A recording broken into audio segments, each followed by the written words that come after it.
Hello, welcome everyone to Saturday stream where we're gonna analyze professional games. We're gonna check what happened, we're gonna check who's dominating. Of course we know it's Fuji, but still. Yeah, we're gonna watch some pro games and learn from them, as usual. Welcome everyone, hopefully you have a great weekend so far. Is my green screen working? It is. Good evening. Good evening. So looking at the homepage, immediately what I see is Satomi versus Kato. Ladies Oza. Second game, we could watch it. We already watched Fuji's game of Ryo. We know that he defended his title last week. And then there was some Asahi Open. And Meiji, like, of course, Junsen, yeah? News-wise is similar to what it was last time. But for example, yeah, we will have this game. Where is it? Hirose playing against amateur player, for example, yeah? If we're interested, we could check that out. We have some other lady pro playing together. I don't know, what do you guys feel like doing today? Or watching whom? Or which opening? Because I don't see many... Well, there is Habu versus Fuji, of course, that most of you probably watched. I didn't, so we could watch that. Bishop exchange, naturally. There's one game of Sugai Sensei playing Samanaguma. Another lady pro, this time D-class. Ladies rating tournament. Kato playing Satomi versus Central Rook, that's a thing. And the last page of the newest ones would be, well, my teacher is playing in rating tournament as well. There is a very strong lady professional player playing a new 2Q player, so it could be interesting to watch, like how a veteran deals with Q player, or if she managed to deal. We have Uchiyama Aya, as you guys know. Do you know her actually? Technically, she wasn't born in Japan. That's that lady professional.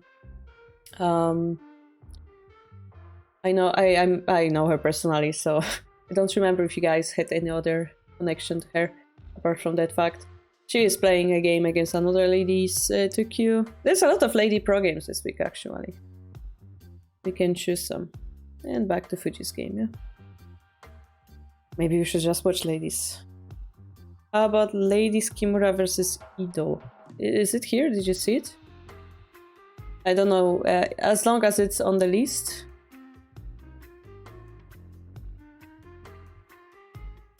Ido? You mean Ide or Ido?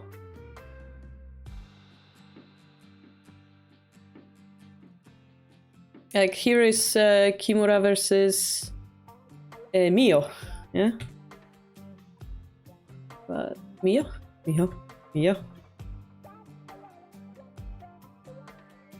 Yeah, I don't see that game that you were talking about, unless you have some Kifu somewhere else.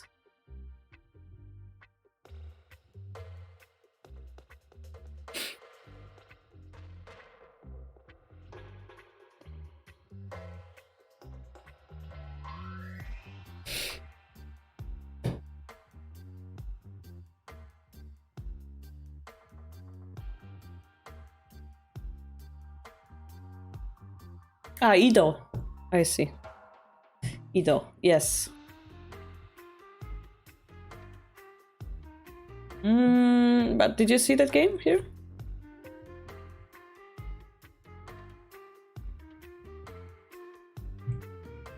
There is Ido, but it's versus another lady pro.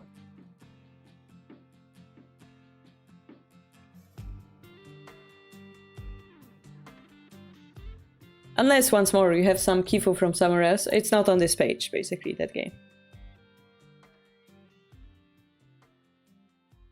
can read Japanese. Okay, I just checked. Those two players are not playing on this page, basically. Unless I Google it, maybe. Is it a recent game?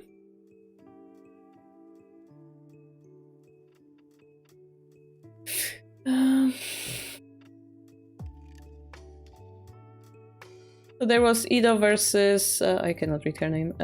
Kamada. Like those two played together. Yeah, so it's Kamada. I'm gonna check on the app as well. Maybe it's a different tournament or something, or a replay. Let me see that.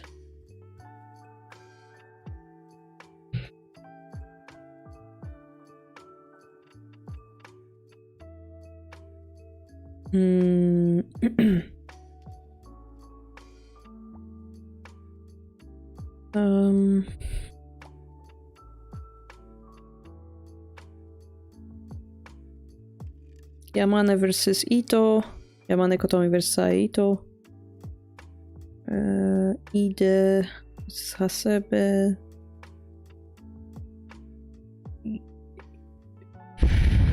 Yeah, it's Kamada in the app as well. Chihiro Ido versus Mirei Kamada, D-class of ladies rated tournament.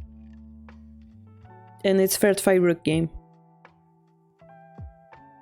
Okay, so this is the game. Yeah, we could watch it if you recommend. I, of course, I'm really happy to hear you guys' recommendation. And I'm willing to do what you guys want, yeah? So let's go for that. And sometimes it's good to... I know that we always like watch Satomi and Nishiyama. Sometimes it's good to watch those, lower rated Lady Pro, because it's closer to like our level and easier to understand and easier to enjoy in a way. So I really recommend try that. So it's Kamada and Ito. Yeah, let's jump in. We're gonna choose another game later on. We don't want to get spoiled, right? The results.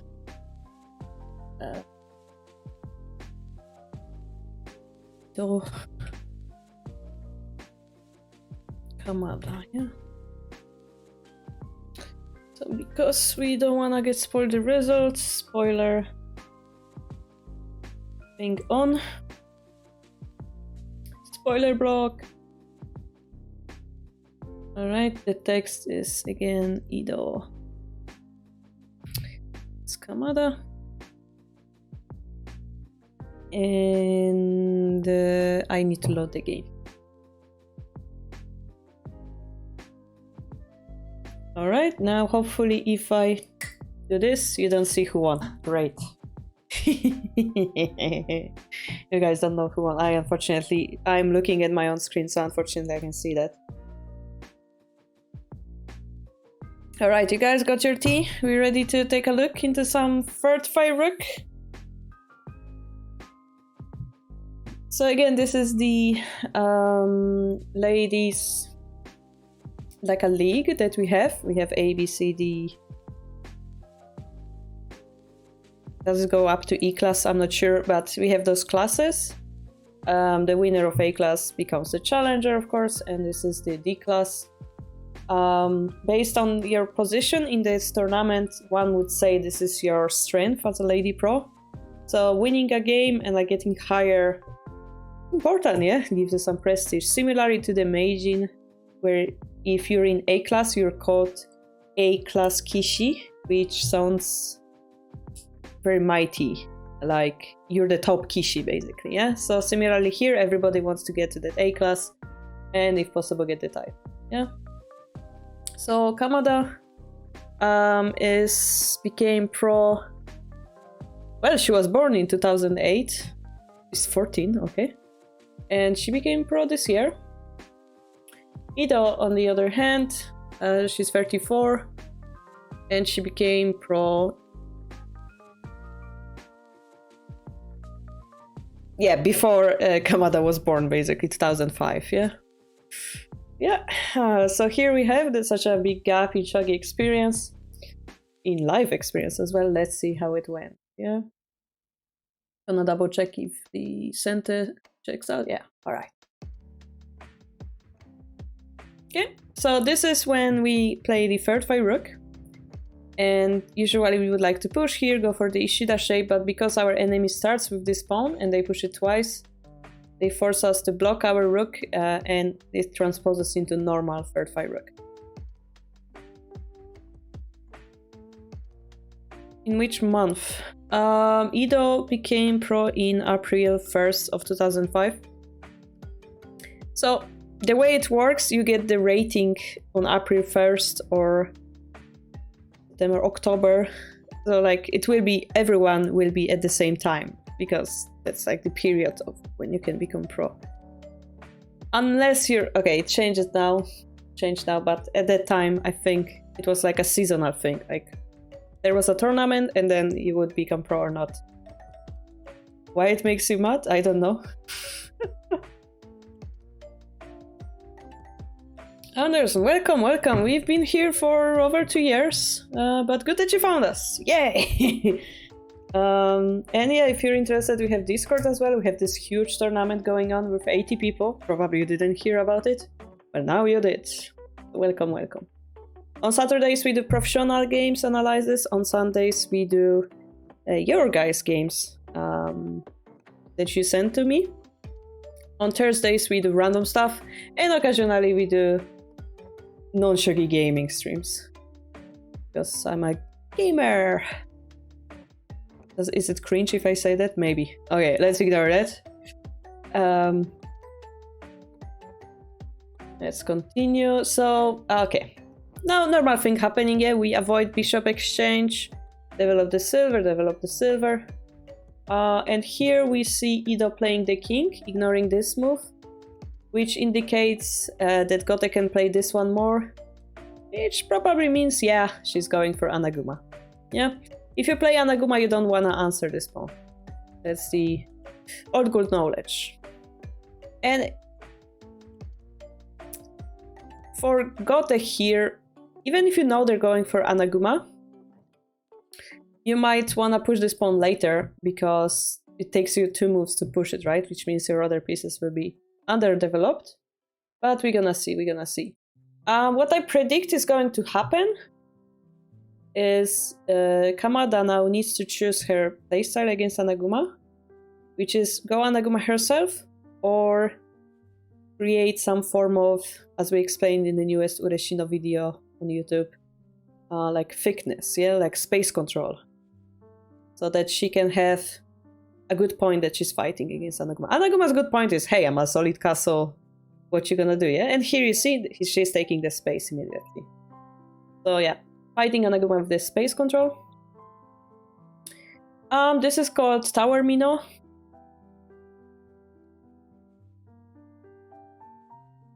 And it's kind of naturally developing.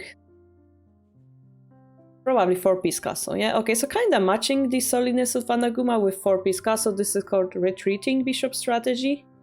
The idea is of pushing here. As we gonna learn, immediately that's not gonna work.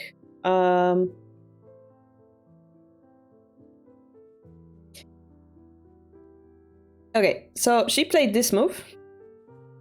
But if we ignore that, let's say, I don't, what move can we play? Let's say gold. This may happen. And then, well, if we take the bishop, we lose the rook, right? This is like a typical answer for this type of exchange. We can do that, they can drop this. But I believe here, we might be able to immediately force our way in because we have this hanging silver. So this is what she has to be aware of. Yeah, if we protect the silver, this rook can come in. We can sacrifice, then come in, both work. Yeah, a little bit hard because they have still Anaguma, so I'm not sure if it's winning, but Sabaki is Sabaki, yeah? So the way she did is she moved the bishop to 5-9. And the answer, I believe, the idea is that after this we can block this bishop like that. So we avoid the bishop exchange, yeah? I mean, else it would be really bad. I mean, takes and Anaguma is kinda delayed. But yeah, so far so good, guys. Really unusual opening here. And this is why, yeah, once more, watching those non-Satomi players is fun. On the other hand, she's like threatening this, activating her bishop, and this is why Kamada moved the rook up. And now, what are we looking at? Well, naturally, Anaguma will be looking to solidify and find an attack. Gote will have to deal with it somehow.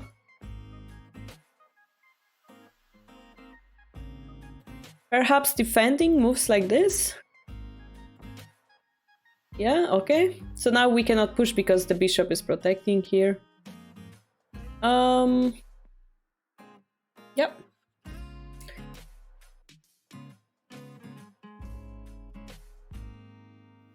Trying to solidify, I guess. Perhaps going in the silver crown or something like that. I have no idea. Never seen this move. Alright. Knight jumping up. If we manage to activate the knight, that would be great. The bishop moves here. Which de facto means we could be able to push here. But then the rook is blocked like this, so we cannot. Alright. We go with the knight. Cool. Sente got, as you guys know, swinging rook. There is a proverb. I don't know if you know. If swinging rook manages to activate their left knight, they're better off. Why? I don't know. It's just a rule. Because usually it's difficult to activate it. And if you do, that's better than usual.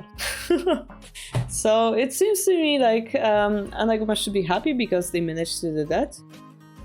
Which also kind of makes you wonder, like, yeah, okay, we couldn't have pushed this because this counters. Yeah, sure.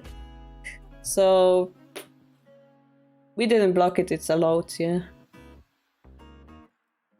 Gote doesn't seem to have like very good point yet. And here I told you that this is possible. But they're allowing this to happen. I think the answer would be bishop takes. You know, bishop takes, rook takes, silver is protected. But if we take... Or maybe even better. Maybe something like this is quite scary. Yeah. If we have taken with the rook, we lose the knight. So I think bishop drop was even better. Therefore, this explains maybe why she moved the gold here. She wanted to reinforce her king front. And indeed, in this castle, king's front is really a weakness. Although the piece shapes becomes weird, yeah.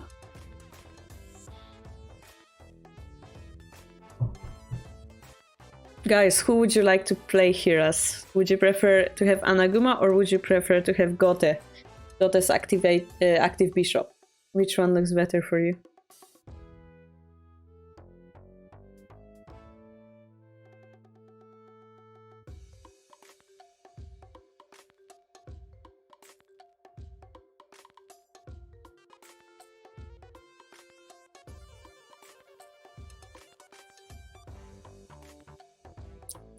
It's really hard to judge who is better, but we might have a preference to who we would prefer to play as. Yeah, concentrated on this knight that was activated, but his bishop is really nasty as well, right?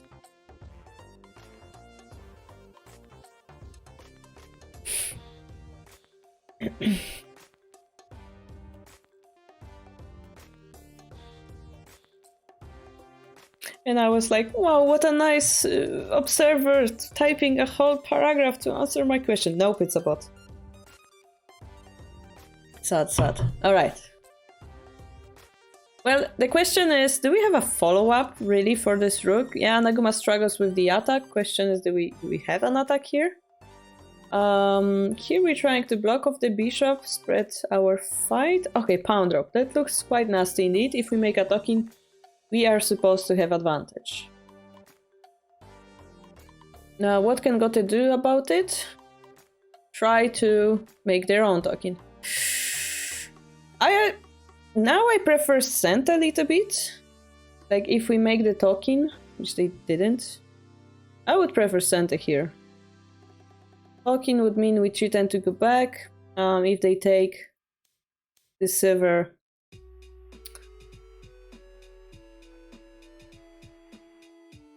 well, we have piece advantage at least, yeah? I was thinking maybe the silver can come here and put some pressure, but this pawn can promote, so not 100% sure. Could consider bringing the bishop back here. Yeah, I would do that, but Ido preferred to drop the pawn first.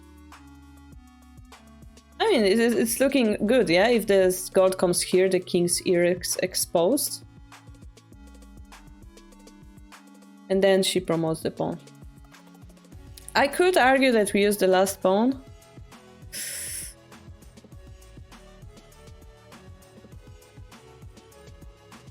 But now our pawn is dead, yeah?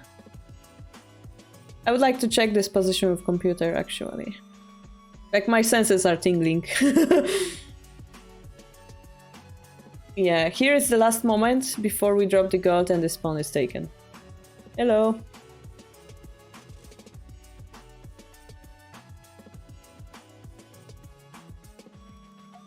Very close exchanges. But, yeah. As Gote, we managed to take space against Anaguma. That's great. Bishop has a square to go to, which is this one. Ooh, this rook looks really cramped, doesn't it, guys? It does, right? The bishop also not very active. Now I like Gote more. Oh, wow. Hi, Contenti.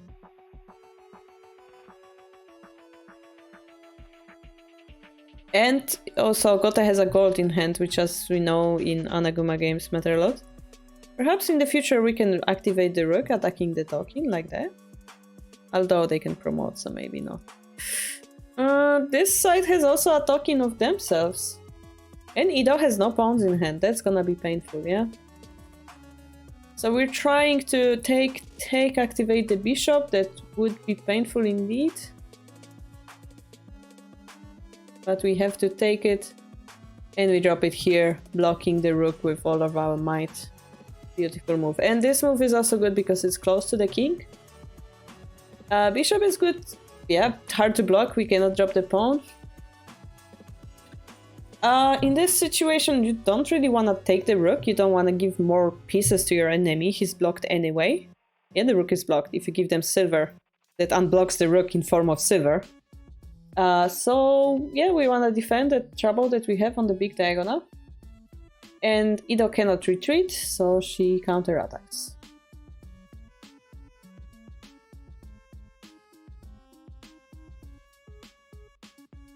The bishop has a square to promote to, yeah.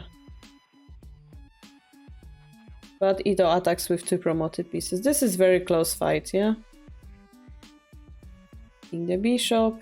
Next targeting moves like this. Alright. Gonna drop another bishop into a crucial square. Beautiful move by Kamada.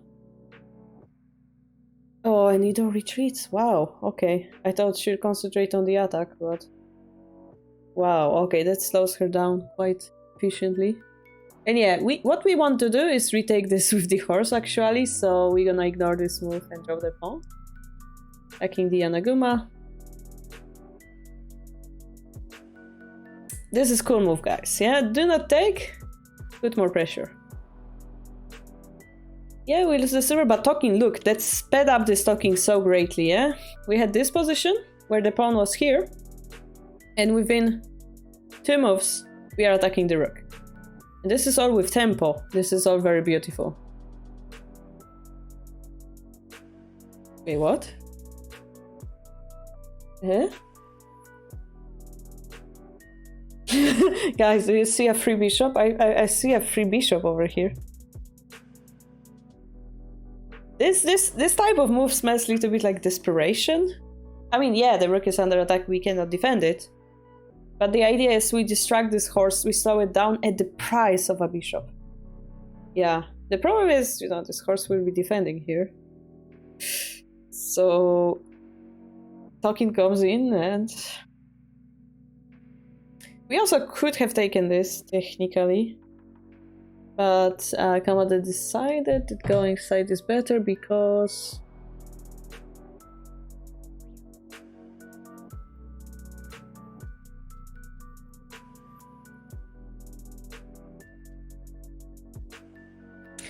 after we take the rook, the silver is hanging, simply speaking, yeah? It's close game.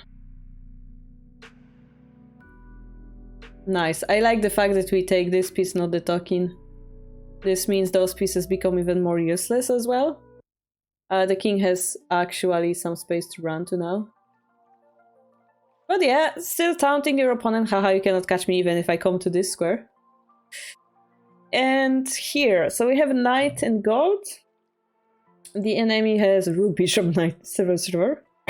This is almost a mate, yeah? Almost a mate. If we drop a piece here, it's actually a checkmate threat with sacrifice. So they block it, but not for long. Oh, wow. Okay. Okay. Wow. Okay, so this move is beautiful, guys. Wow, I'm glad you chose this game, Razor.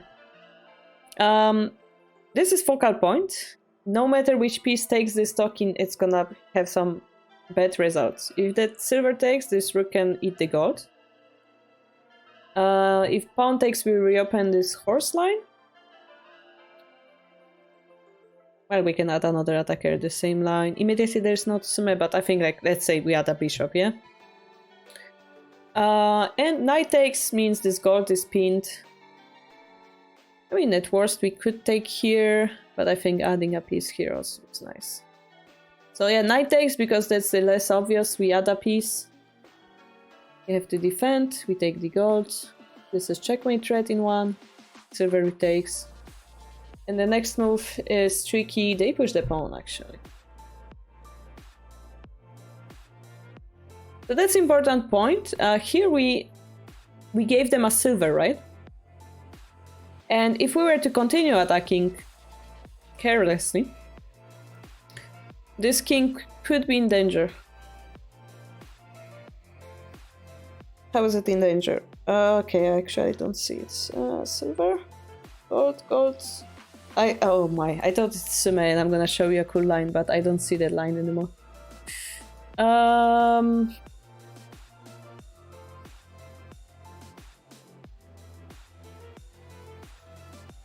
I was thinking like, oh, we have a knight, we can block him here. This knight is protecting here, so if we drop the gold, king runs here, knight drop. But if we drop the gold, the king runs here. And we're missing one piece.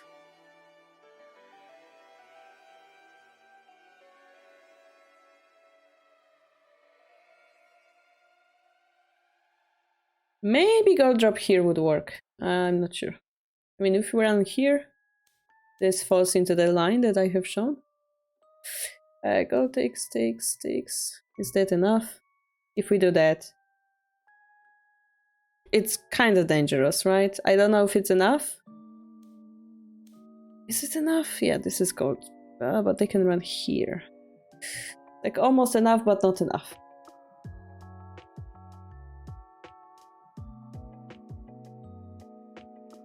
Anyway, perhaps proving the point that it's a very difficult position, so spending one move defending makes sense, yeah.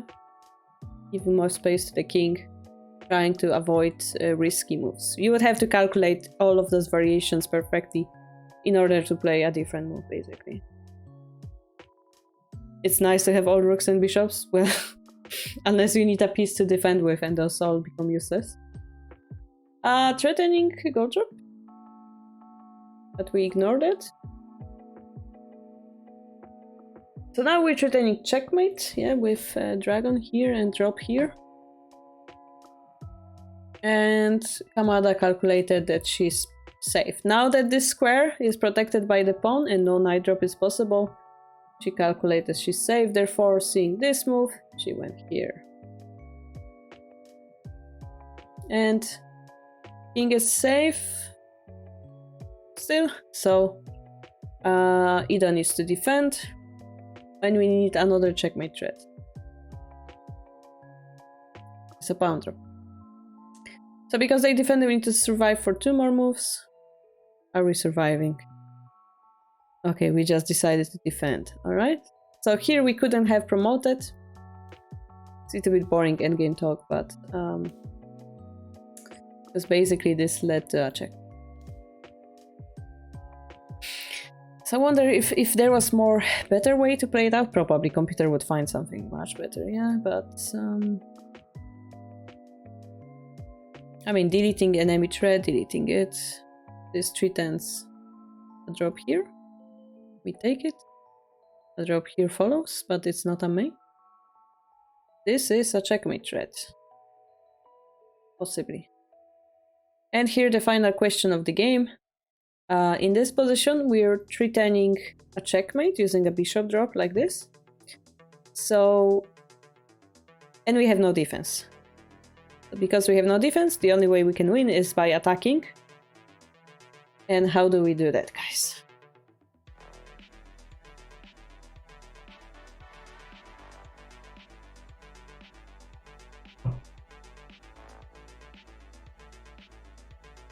It's quite simple tsume. Yeah, in this type of situation, the only win we can win is by tsume, yeah?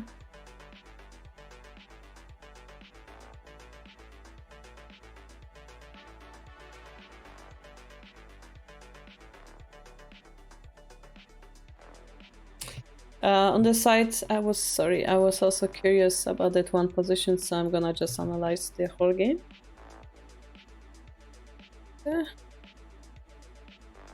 Now back to here. A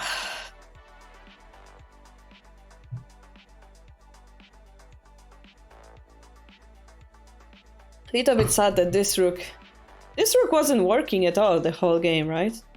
Now that you think of it. It kind of feels like Gote was playing with a handicap, but she won anyway. So I wonder, I'm pretty sure Sente was supposed to be better. But Kamada's attack with the bishops on this particular line, that was very sharp, I liked it. In the end, this gold that came here proved being useful.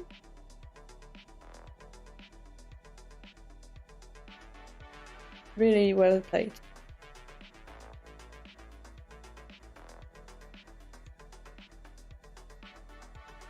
Chat has no idea about Tsume. I see nothing written, so I shall reveal the answer soon. That is simply to drop a piece here. If gold takes, this is like mate in 3, right? So the main line that was played is main line. Silver takes, king takes. And it seems like we're escaping here, right? That is hard to stop, but we have bishop drop. And this is where Ida resigned, yeah? The idea is that if they drop something, we drop this knight. And, well, this works too, yeah? We just checkmate this king.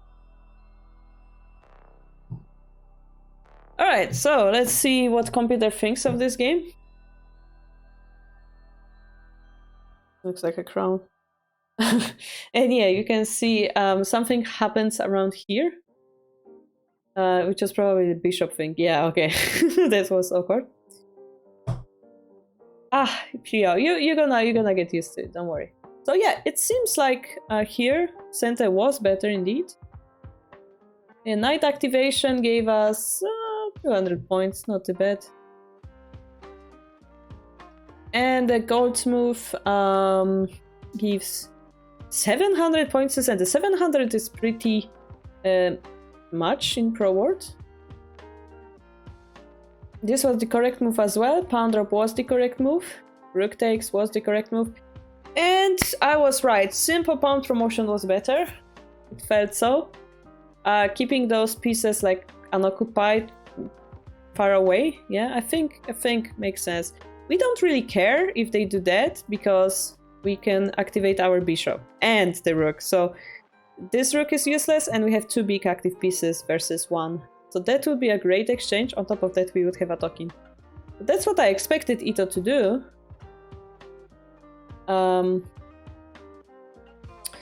But this happened. Still, she has the advantage.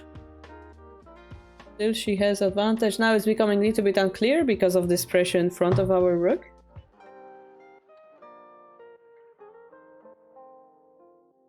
Seems like the main point was to attack the bishop and not allow it to sabaki. We had to keep the equilibrium of we have 2 inactive pieces, they need 2 inactive pieces.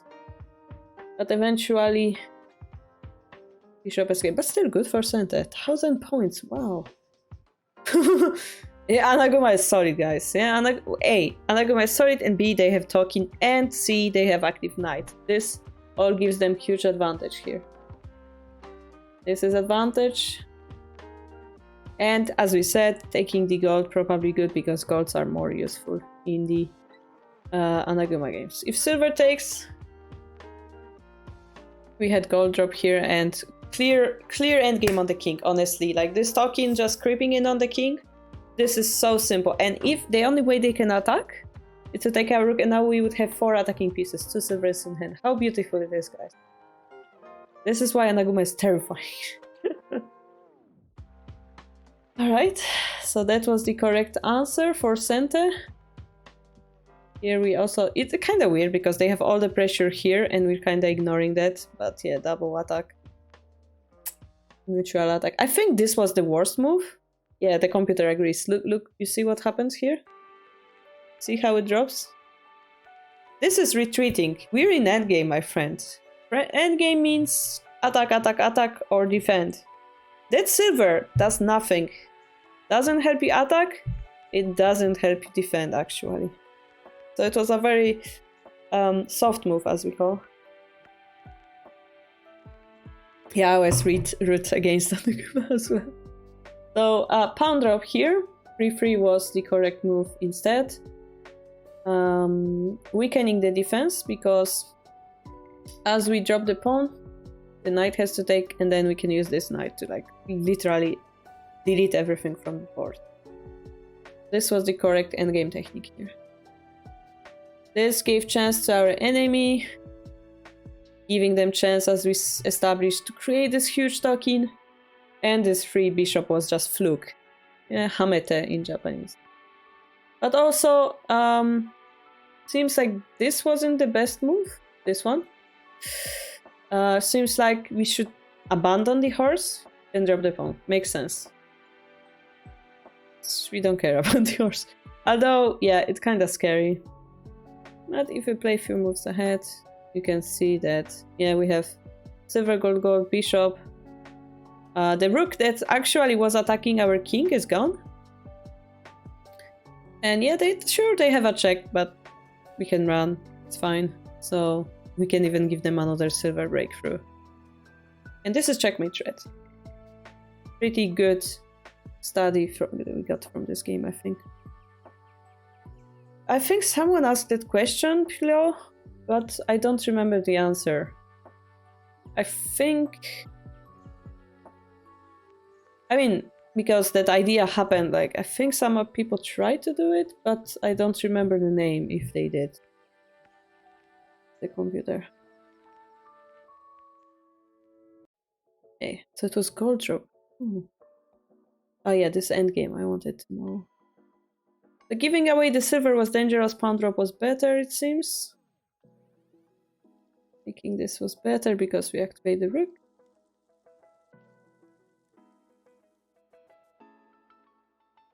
This was the correct move, and yeah, I would personally also take it here. Give my king more space.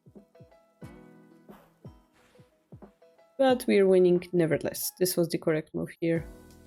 To take the knight. So yeah, come out a bit a veteran. That's living twice as she is up Shogi Pro, twice as long. Really good endgame, really sharp moves.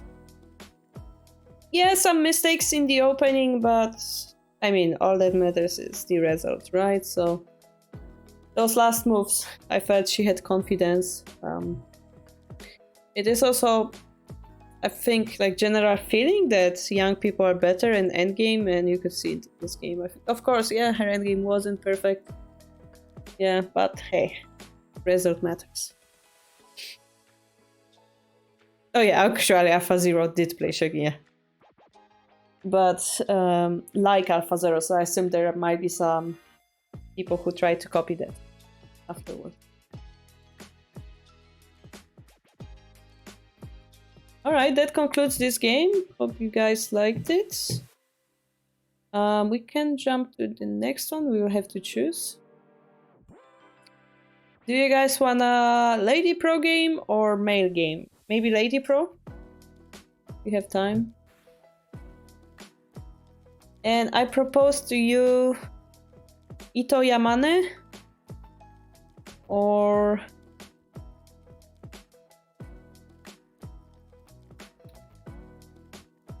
Sato Satomi. Those are the two ones that I see here at a glance. There's also two Q players playing against each other. And so on, but I really recommend to you those two.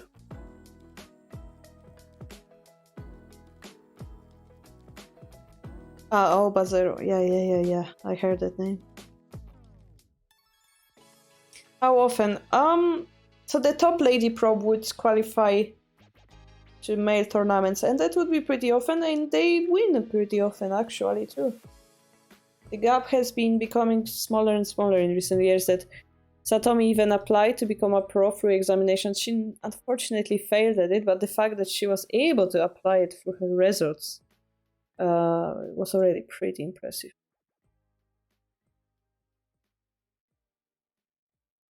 My friend and I have been trying to analyze our own games together, but since we are both beginners, we don't really know how to do that. Do we just plug it into engine like Shogi? You could, or you could use that link that Contetti just showed. Upload your game to our stream, and we're gonna analyze it tomorrow on Sunday, the same time.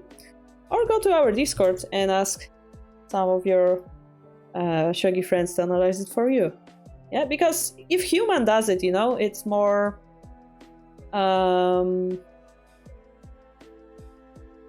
understandable. Computer sucks at explaining stuff. Yeah, they're like, oh, you did this, and this, and you're like, why do you do this? And he's like, oh, because of this variation.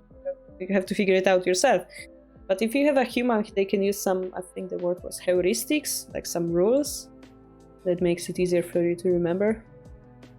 Yeah, if you send your game, I think I analyzed it on Thursday, so you can check the VOD from before. Actually, yeah, I analyzed some of your games on Thursday, guys.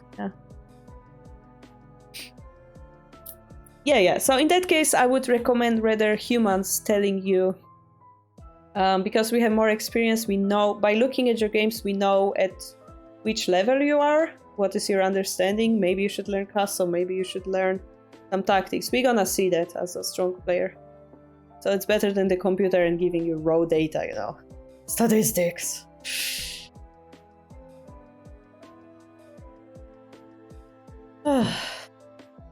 Cool. Alright. Those lady games, by the way, the openings. One is Yagura.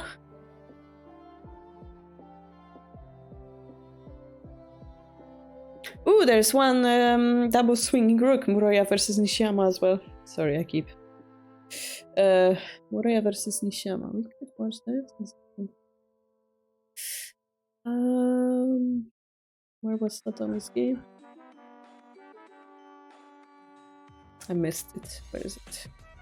Here. Gokigen Nakabisha, so Central Rook. I think we watched enough Central Rooks. Satomi. In recent weeks.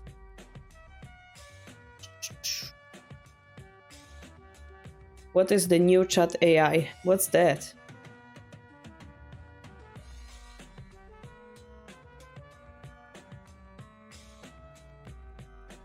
Speaking of AI, we also, like, Termart discovered this AI that you can ask them a question and it comes up with like a paragraph. Last time we asked them something, I think I asked it something like, how do you express love? And it was pretty good. It was like, oh, you should learn what the person likes and give them gifts, show your appreciation for gestures and gifts and so on. And I was like, wow, that's pretty good. And then we asked them some shogi question and it was less good because it didn't understand the context of the situation that the Japanese professionals are only in Japan. But apart from that, it was pretty good. Yeah. Those AI are getting smarter. I think Termarch also posted like this Nifu poem that it made and it was crazy. Don't be afraid of Nifu or something like that. Treat it as an obstacle that you have to overcome. And I'm like, no, that's not how shogi works.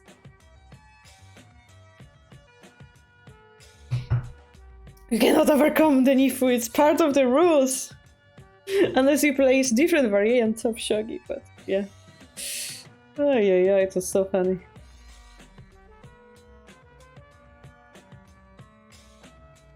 Alright, you guys are not telling me what you want, so I shall force it upon you with Yagura. Where is that game? Ito Yamane. You read it? Yeah, it was great. That's my Navi Open. My Navi Open is 3 hours game. It's gonna be good. I hope. I don't wanna deceive you guys.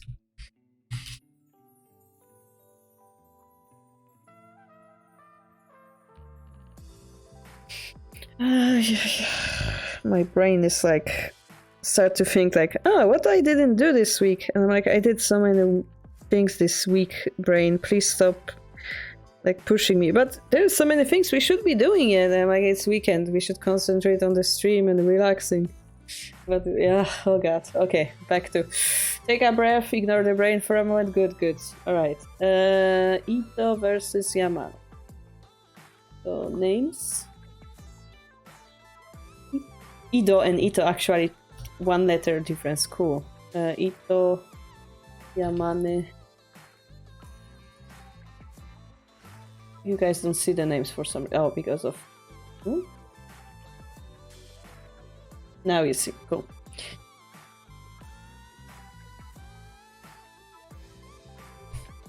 By the way, from our news, Discord news. Tomorrow at 12, my time, we're gonna play a teaching game against winner of the VTuber tournament that happened today. And also, Tourney to King title matches were decided for the next week, and it's gonna be 1 game per 1 day, Friday, Saturday, Sunday. Sunday is, of course, if it's gonna be a draw, but... So, I recommend you be here. I will try to stream it as well.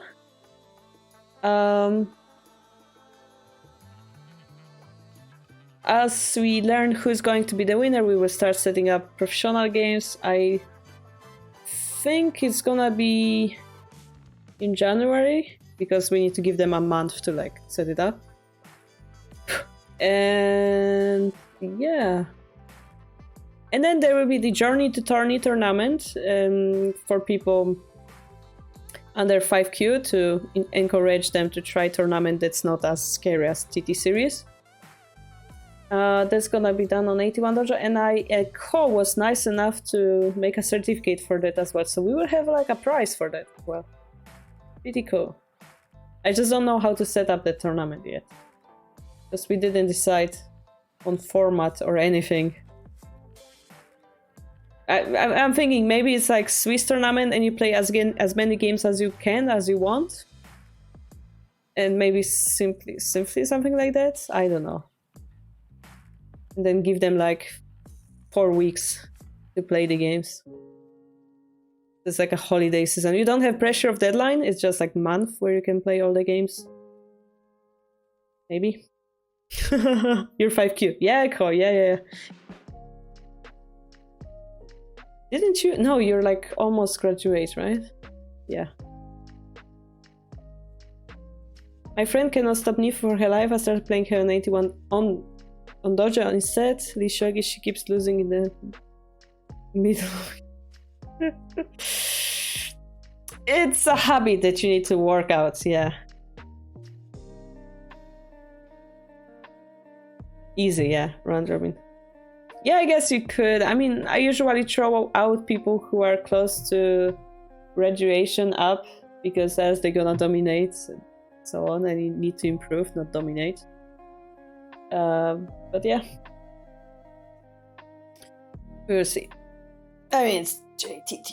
It's like, shouldn't be that serious. Yeah, now the question is, Melkor, will they register for the tournament? We're gonna see. I really like that Nani sign on the other side of the screen. It's just perfection. The fact that it's diagonal too, it's like perfection. I'm gonna stretch a little bit.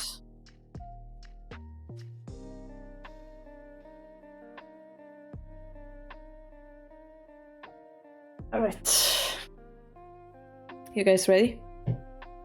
Ito versus Yamane, Yagura game. Main Navi open. 3 hours thinking time. So we have this edge bound push. This is specifically because they might be playing Aifuribisha and it's like asking them what you wanna do. So it's not the best move, but it's like the strategy to check out your opponent, what they're gonna do. And Yamane closes her bishop line. We activate the rook line. And then... Oh, and before I forget, don't forget to put your feedback for the TD series. We treat it very seriously, so write everything wrong that was about the tournament, write everything you liked about the tournament. And I also uploaded all the TT series games on Play Shogi. So if you go to public collections... oh god, actually I don't know how to find it. The last page. You will be able to select something, click here, now open, and then you have the game, right? So you click the game, and you can use arrows on your keyboard to like flip through the game very quickly. And this might help you choose the best game of the tournament, because all the games will be, you won't have to open them one by one, you know?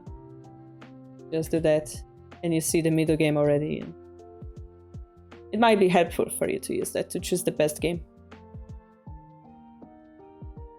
The links are on Discord in general chat.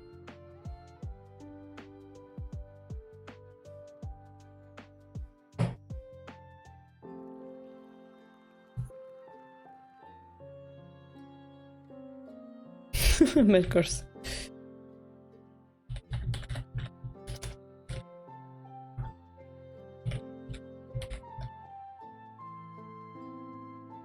And yeah, if someone is very close to 4 down, like 1 point away, I usually recommend like, oh, maybe you wanna join TTK instead. Like, maybe you wanna be more fair towards other players, you know? Like, trying to be polite about it. Alright, so here, we play this. And we play this. So, Ito is already discarding the possibility of swinging rook, I assume, or eventually, you know, Elmo is always possible, but like I think she's expecting that swinging rook and here that static rook, and here we see static rook decided, and not Gangi, we're going for Yagura here. This is Gangi though, probably. So 8-5 pawn, it's been trending, yeah, against Yagura. In casting a little bit. And like, notice which moves she prioritizes. She pushes the rook pawn, she puts the silver, and now which pawn she's going to push next. That's gonna be the central pawn, so that she can activate silver or the bishop as a priority. Thank you for the follow, Vargan Vons. And Yamane also playing super rapid strategy, rapid advancing silver, yeah, trying to get that speed bonus. She will go. So here I believe Ito is also activating her bishop as a priority to counter that attack. So that opening knowledge is clashing here, but now she used the knight jump. Okay, so that rapid advancing silver is no longer issue. The issue will be this knight jump. The knight jump will at some point misplace this silver. The knight will be protected, and then the rook will be able to activate. That's the general plan. And this is like a weakness of Yagura, basically, that we have nowadays. So normally, you know, beginners learn this Yagura shape that you move the bishop with the king here, but more active way to activate the bishop is by exchanging here and then moving it back. It will give you one move tempo, which we may see, or there will be another plan. Silver activation, pawn push. This king de facto can still go to this side, we don't know yet. Pawn 5-4 indicates the old style Gangi. So Ito just continues with her original plan, which is climbing silver. The weakness of Gangi will be here, so she will try to expose it, I assume. Yamane ignores the threat and castles normally. This is, yeah, this or here actually is the proper place for the king in Gangi. Yeah, those are the newest.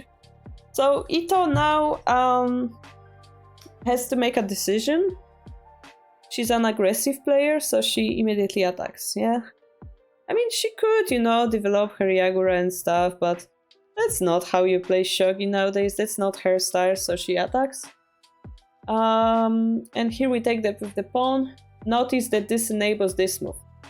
Previously it was impossible because the bishop is here protecting.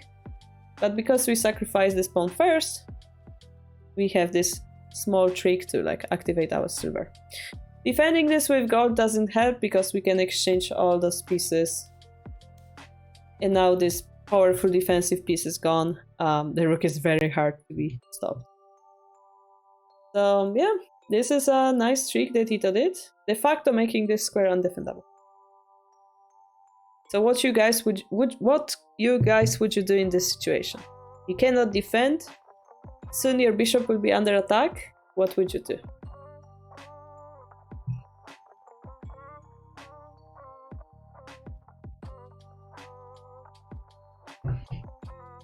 Which gonna decide the tempo for this game, the theme of the middle game, kinda. Oh. There's no resign button in real life. Oh. Sorry to disappoint you. Hey, bouncing across. Welcome, guys. Welcome. How was your stream?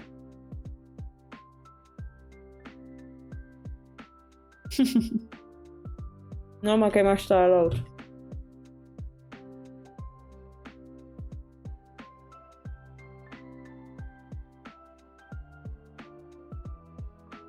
Bishop 5-1.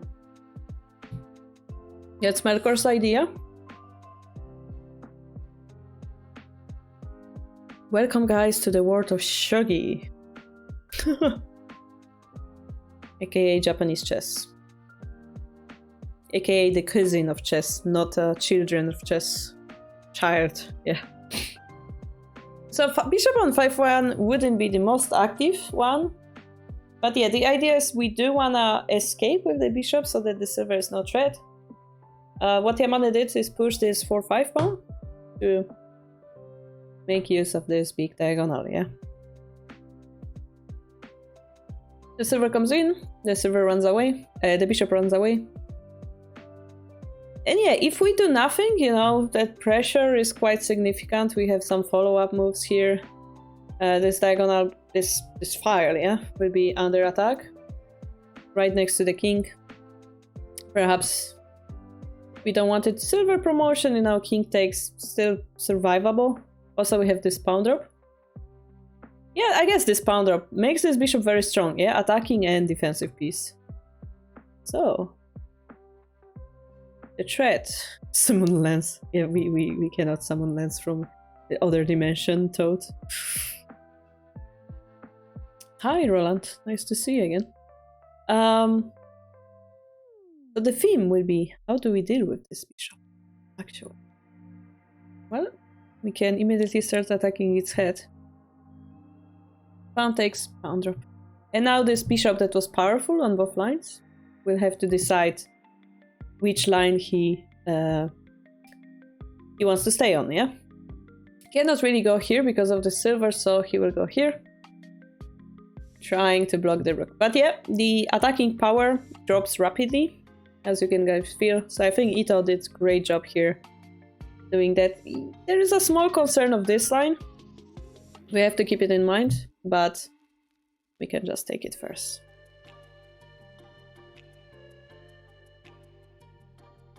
I didn't see the peak. Where is it, Roland?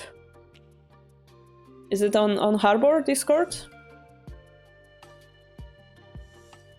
Or is it on your Discord?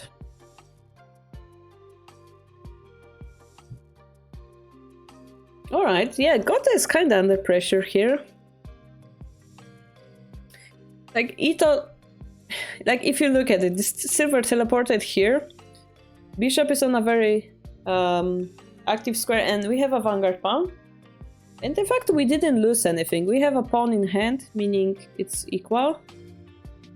The enemy bishop was pushed away to this side.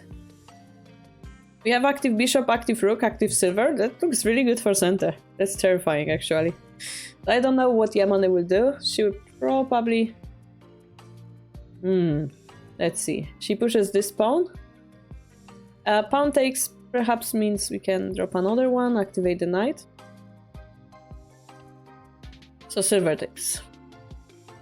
And yeah, we have to block the rook. Oh yeah.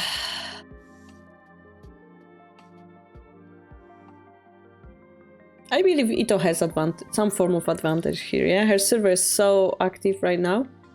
We have the option of blocking this bishop. But honestly, I don't think that's what you should do immediately. Because pawn push, pawn takes, rook takes, silver up, and this silver becomes active. You know, blocking the rook, attacking the bishop. So this time, Sente's bishop would be under attack. Notice we cannot promote because it's also protecting. So this silver, I think, would be very powerful on this 3-4 square. So yeah, we're gonna see. We're gonna leave this side of the board and target the other. How cool is that? There's only one way that we can defend this threat, and that is to move the rook up to here. And now we have to figure out how to actually benefit from the situation. Actually have no clear idea yet. I want to think about it.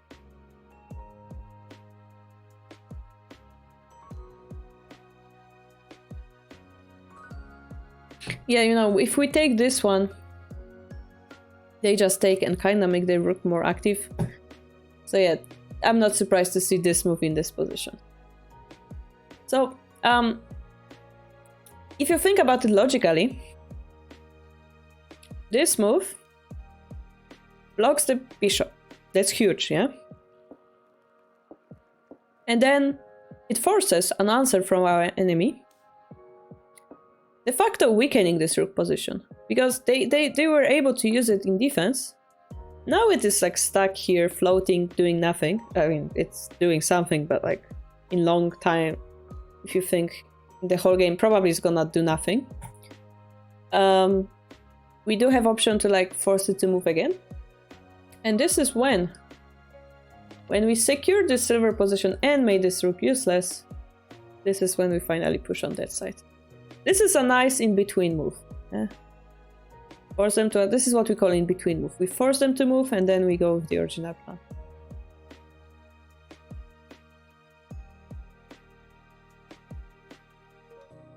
Okay, Roland, I will check it out. Hopefully I will find it.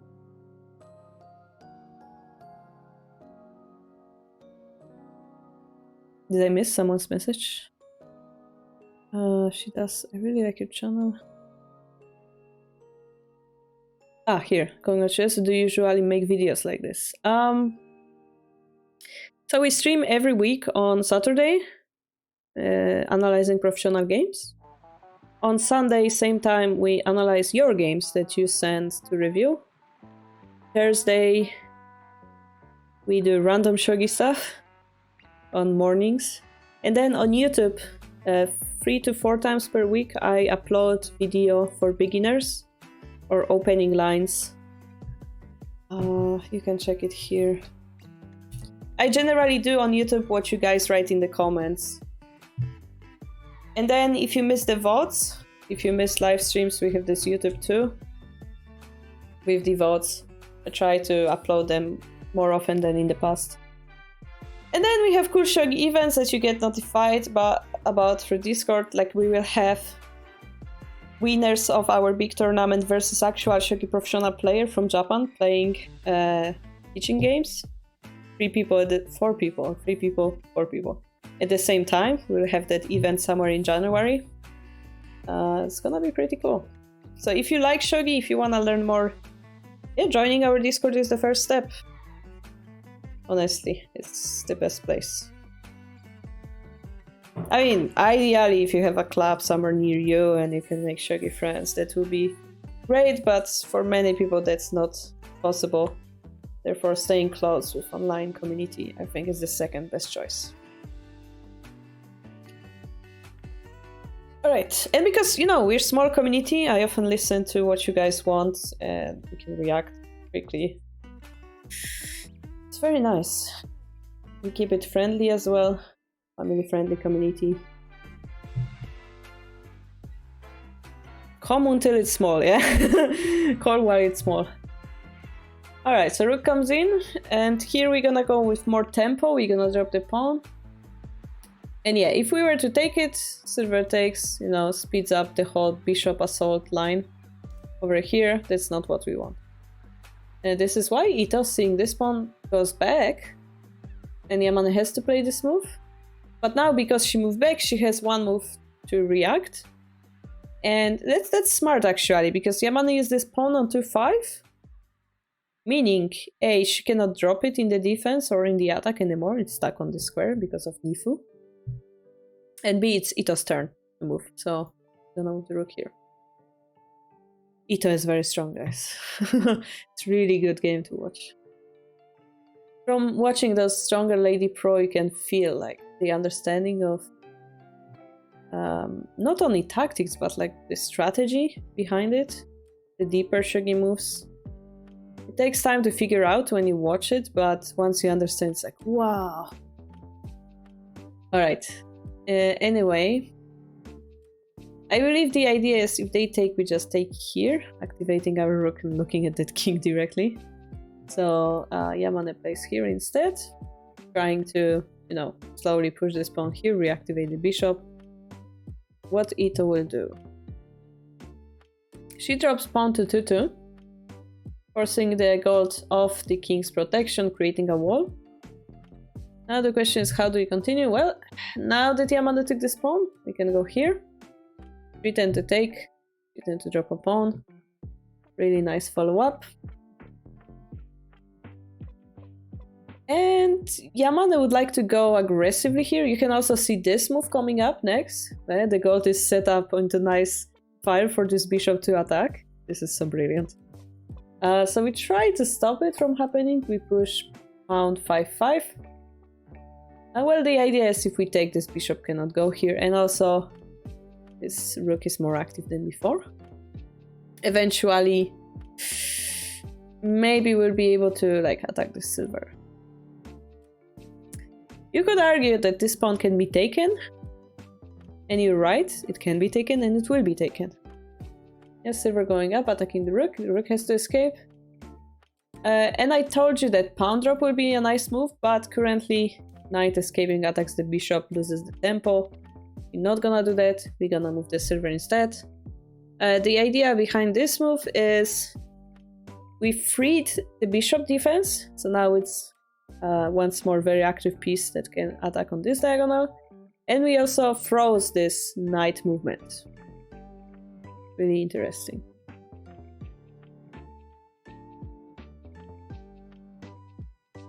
You could say that this move is threatening because it's like next to our king, next to the rook.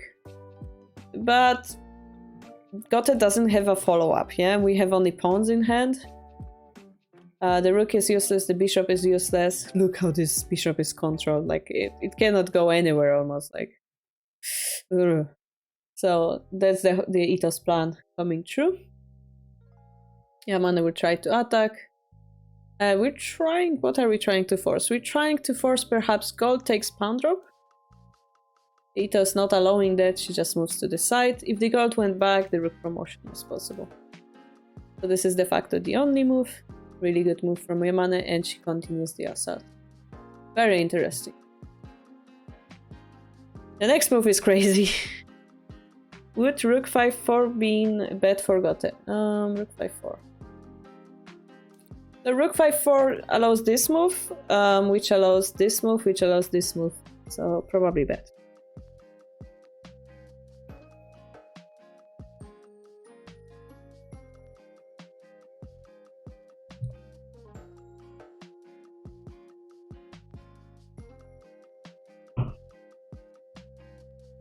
Or even like this move, you know. Yes, this is possible, and then it's not so clear. But yeah, previous line also looks quite forky. Quite nasty for, yeah. So this is a good attack, and here, surprisingly, this is when Ito takes the pawn.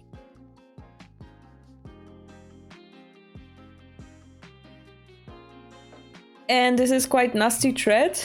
It seems like we just allow them to create a token. But I believe we can actually force this rook. And if the gold is captured, we get the rook, and I think our king survives. Token is about to be taken anyway. I think that might be the target here.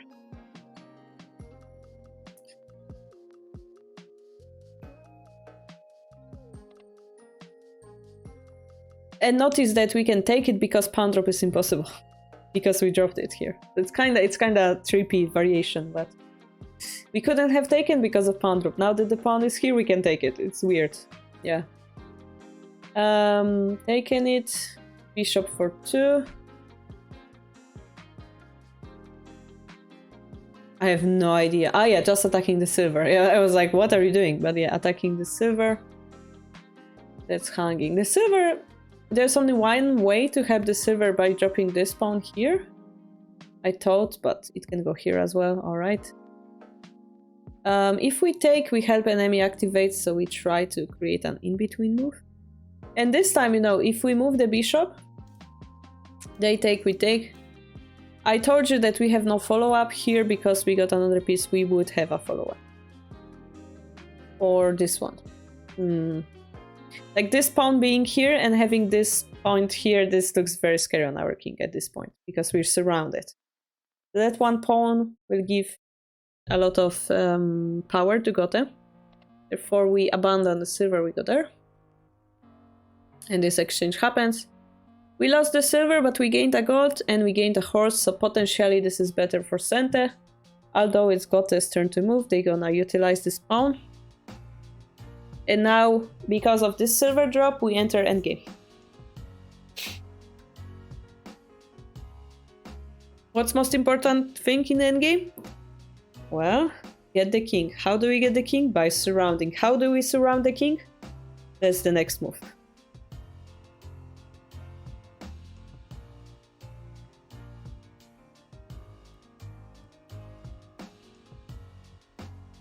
And it's gonna be rather crazy variation. I wonder if anybody finds that move that Ito plays here. And no, it's not gold drop here. It's not. We're not gonna take the bishop. We don't wanna give them a defensive piece. There's another move we would like to try.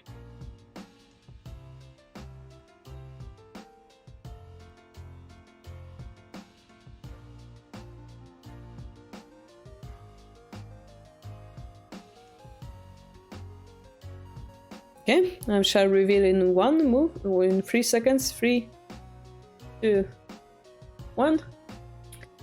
And that's gold drop 70. Surrounding, yeah? We have a gold here.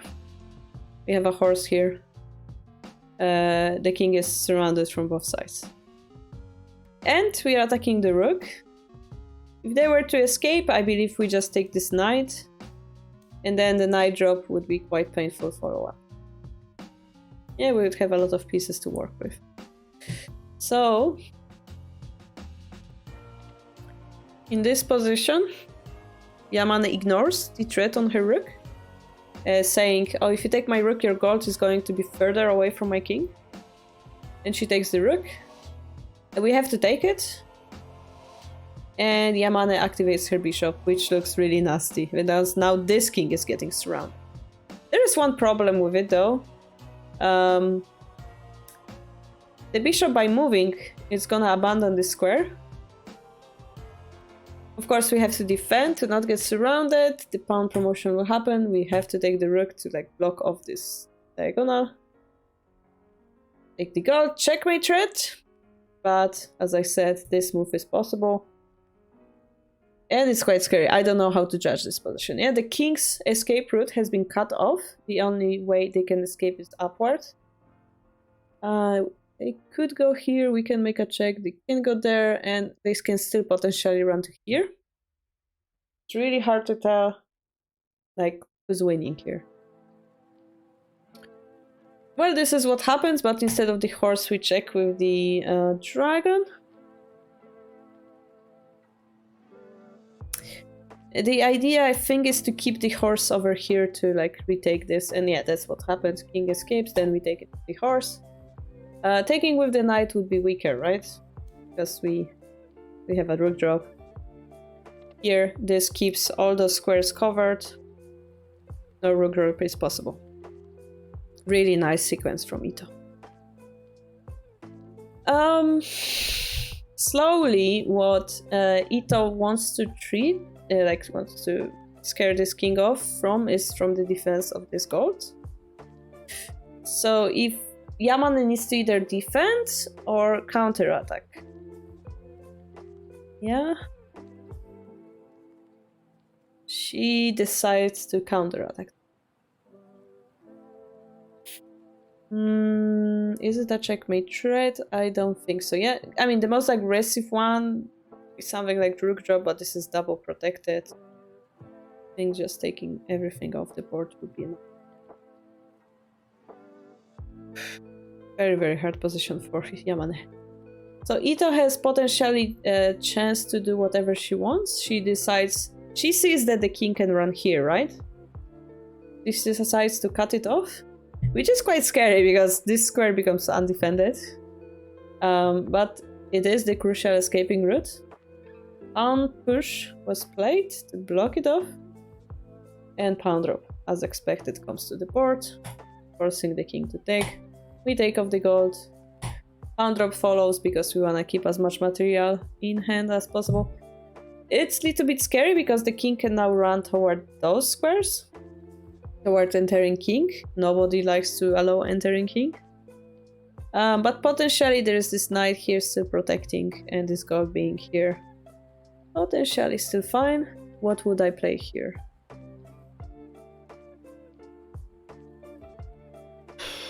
I mean, technically I see this move, which allows this move next. Quite interesting. If I could, I would like to force some checkmate threat, like with silver drop, gold drop type of deal. I have to be aware that they can drop the gold and delete my horse. So having that all in mind. So while defending in endgame, is it better to have piece in hand and on the board? That depends. In this situation, that pawn drop is not defending, it's more like blocking the check. And how do I explain that? Okay, the main rule is you want to have enough pieces to finish your opponent off. Let's say you drop all your pieces in defense. You have no pieces to attack with, right? So, unless that blocks your enemy's attacks because he has no more pieces as well, well, your opponent's gonna create tokens and destroy your defense. So you wanna keep that balance between I wanna be defended enough, I wanna survive enough, so that I can deal the finishing blow. This is why Yamane drops the pawn. Because she wanna keep that rook and that gold in her hand. Desperately.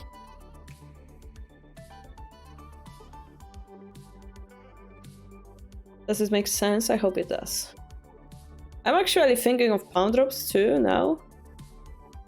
And I see that the next move is a pawn drop indeed. Okay, so we are threatening checkmate indeed. But instead of silver, we're gonna use the light piece, as we talked, yeah? Use the light piece to attack in the endgame so that you don't run out of pieces. The only way for this king to survive is to run here.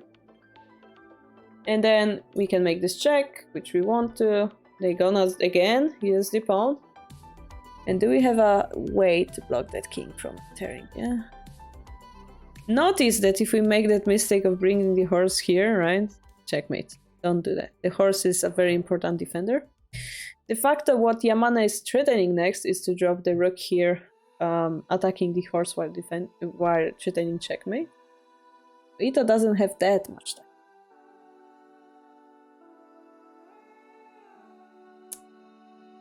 But I think, okay, we have something forceful maybe. The move played in this position, my dear viewers. Silver drop 3-4. To check is to chase, we always say it. But there is some benefit in chasing this king, apparently. And the closer the king is to our king, the more crucial the squares near the kings become. And therefore a simple move like pawn drop becomes a combo move. Hi Alexandra, welcome. Gold drop 6-8. Yes, they have the gold drop there, but we have a defender here. So we're not dying immediately. I wanted to propose the same move, guys, over here. Like if they take, I thought, what was I calculating? Like I thought we have a mate or something. I know, I thought like we have this move. But Ito decided to bring the king closer and then play this move. So there is risk in it because Gote got a free attacking piece in form of this king. Yeah, so it could support the attack. Talking takes 6-7, and this time there is no check like those. So I wonder what is Ito's plan here. Yeah. Gold drop 5-7. Is she running out of the pieces actually? Takes. Here we're gonna run toward the entering king. Yeah, if we check, we enter. Wow, is Ito actually losing here? Pawn drop. You shall not enter. I shall. Gold takes, king takes. Horse check. King runs. What's going on? King tries to put a pressure on the king. Gold drop. Oh, gold drop like this just blocks all the possible checks with this horse. Whoa, did something turn around? I mean, wow. Okay, pawn drop, trying to delete the horse defense.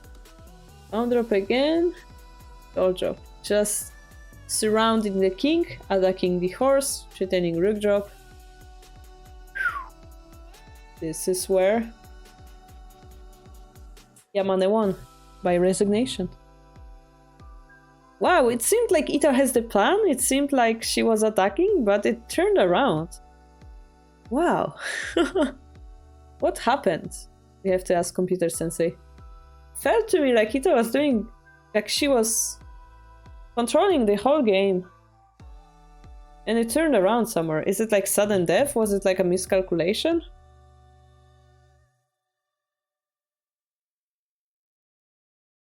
We have to investigate. Opposing kings is not only an attacking piece for the opponent, but for you too.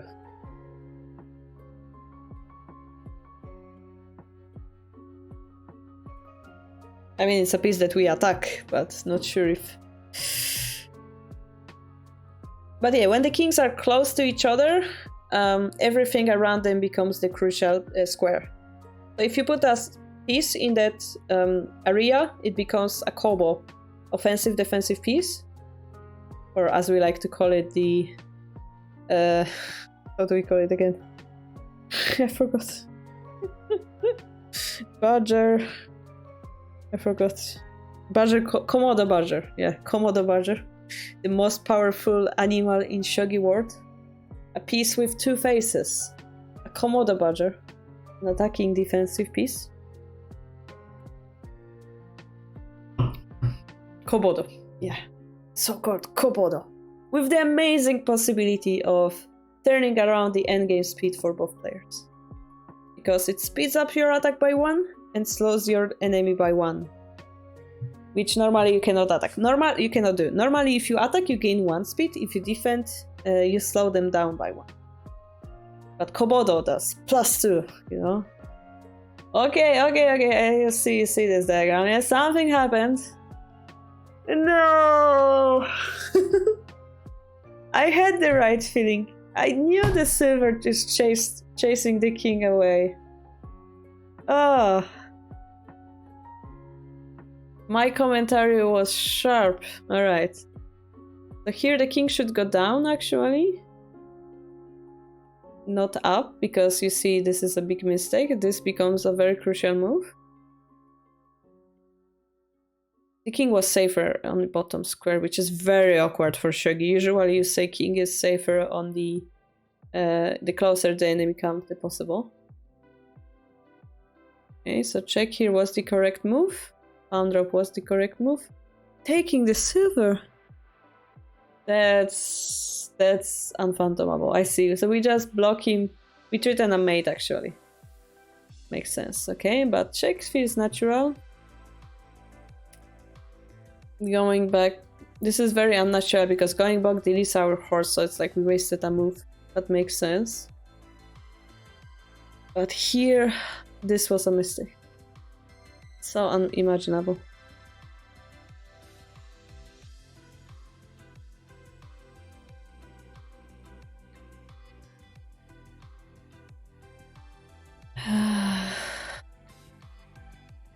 It's very difficult. Yeah, a computer makes it seem easy, but it's very difficult. For example, if we go here, they can like delete our horse. And they can drop the bishop. The fact is that, you know, the rook in hand is not enough to capture this king. And this is also scary, yeah, because they can drop the rook.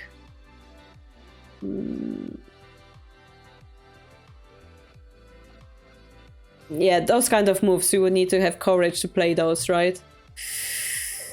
Oh yeah, you would need to know if it's a mate or not. If we play here and they take there, is it a mate or not? And it's well, we have 2 goals. Take.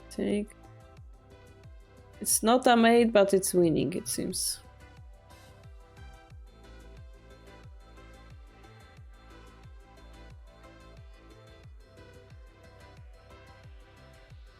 Yeah, it's not easy, yeah? But this silver means that we run out of pieces. King came closer to the Tokin. Tokin made the way for the king to enter. And this was just unstoppable at this point, yeah? Wow, what a turnaround. What a turnaround.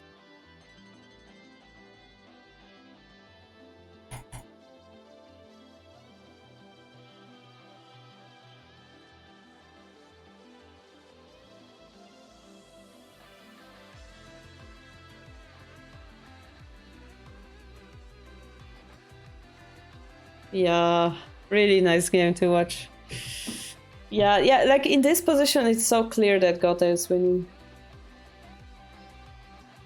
And yet, it's not easy. Yeah, definitely painful loss.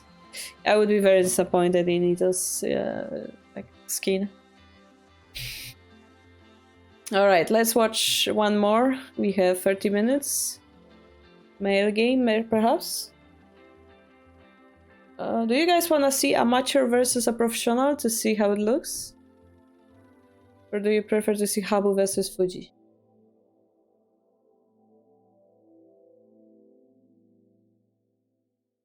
Oh, yeah.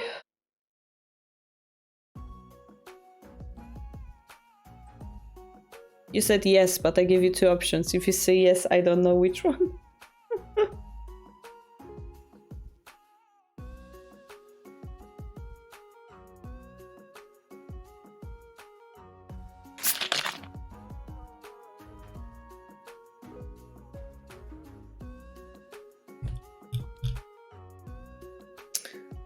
I'm gonna open them both for now. The amateur, where is it? Sure, we have two actually, but the newest versus Heroes. Contenti, please tell me which one do you prefer, the amateur game or the hub game?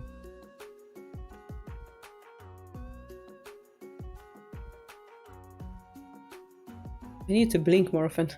My eyes are dry. I get too excited watching those games.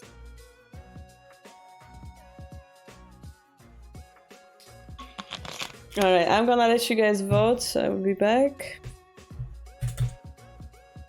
Which game? Pro versus Ama versus Fuji. And the stream. Okay, here you go. 3 minutes. Be right back. The poll is above the chat.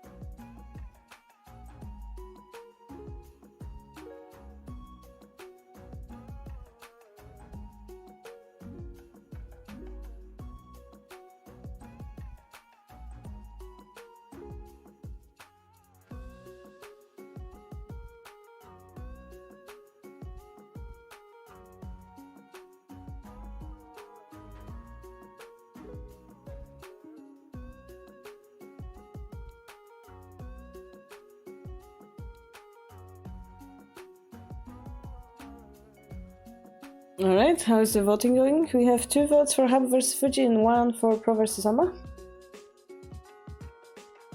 Delay test. On mobile the delay is very big actually. You see it's faster.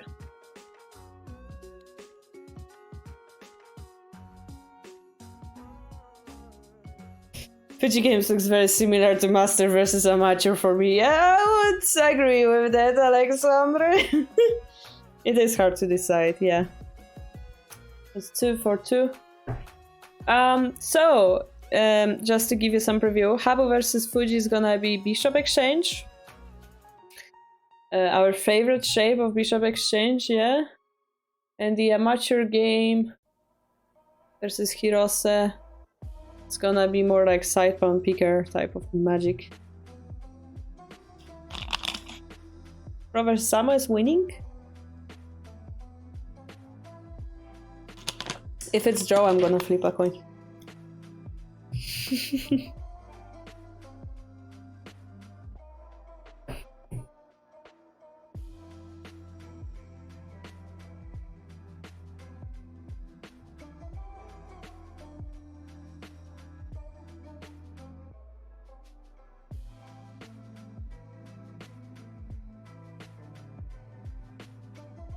All right. I actually don't know how to read his name. That's the guy who entered the pro examination.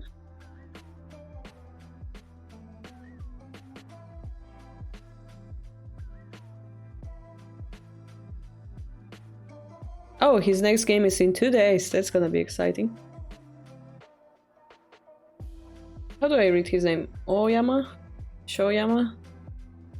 Pro versus Sama, but how do I read his name? Yeah.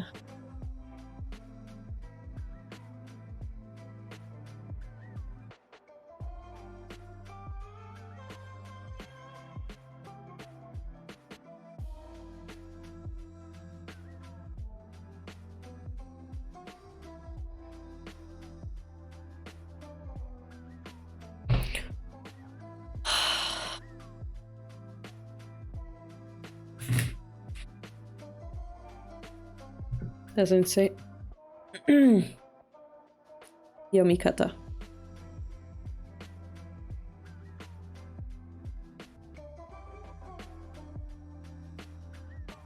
We need to figure out how to read his name. Yeah, ama means amateur.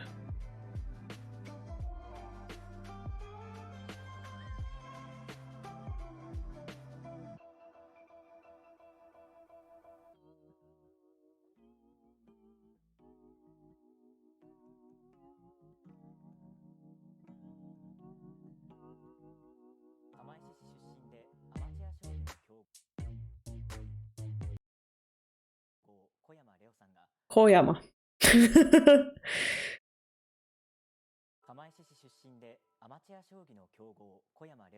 Koyama. Alright. Okay. Koyama. Alright. So, Hirose Koyama. Study room. Spoiler block. Activation. Hirose.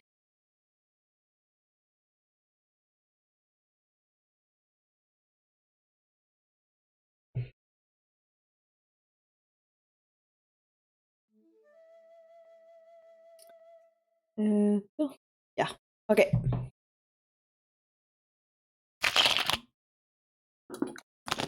Well, Contetti, welcome to amazing world of Japanese names, where if you put Koyama, if you put Koyama and you search for names, you're gonna get 15,000 readings, starting with Koyama, Oyama, Shozan, Koyama, Koyama, Chiri, Koyama, okay, Koyama, Oyama, Koyama, Kosanza, Kosa, Kosan. Good luck guessing which one it is. And it's with every name. You write Habu. Where is Habu's game? You're gonna find out that there is a famous skate dancer, ice skate dancer, who's actually named. Oh god, this has so many readings actually. His name is Hanyu, but as you can see, Habu's name can be read as Ui, Uzu, Umo, Niwa, Haiku, Hai, Hao, Haos, Hao, Hagyu, Hashu, Hasho, Hase, Hanyu, Hanyo,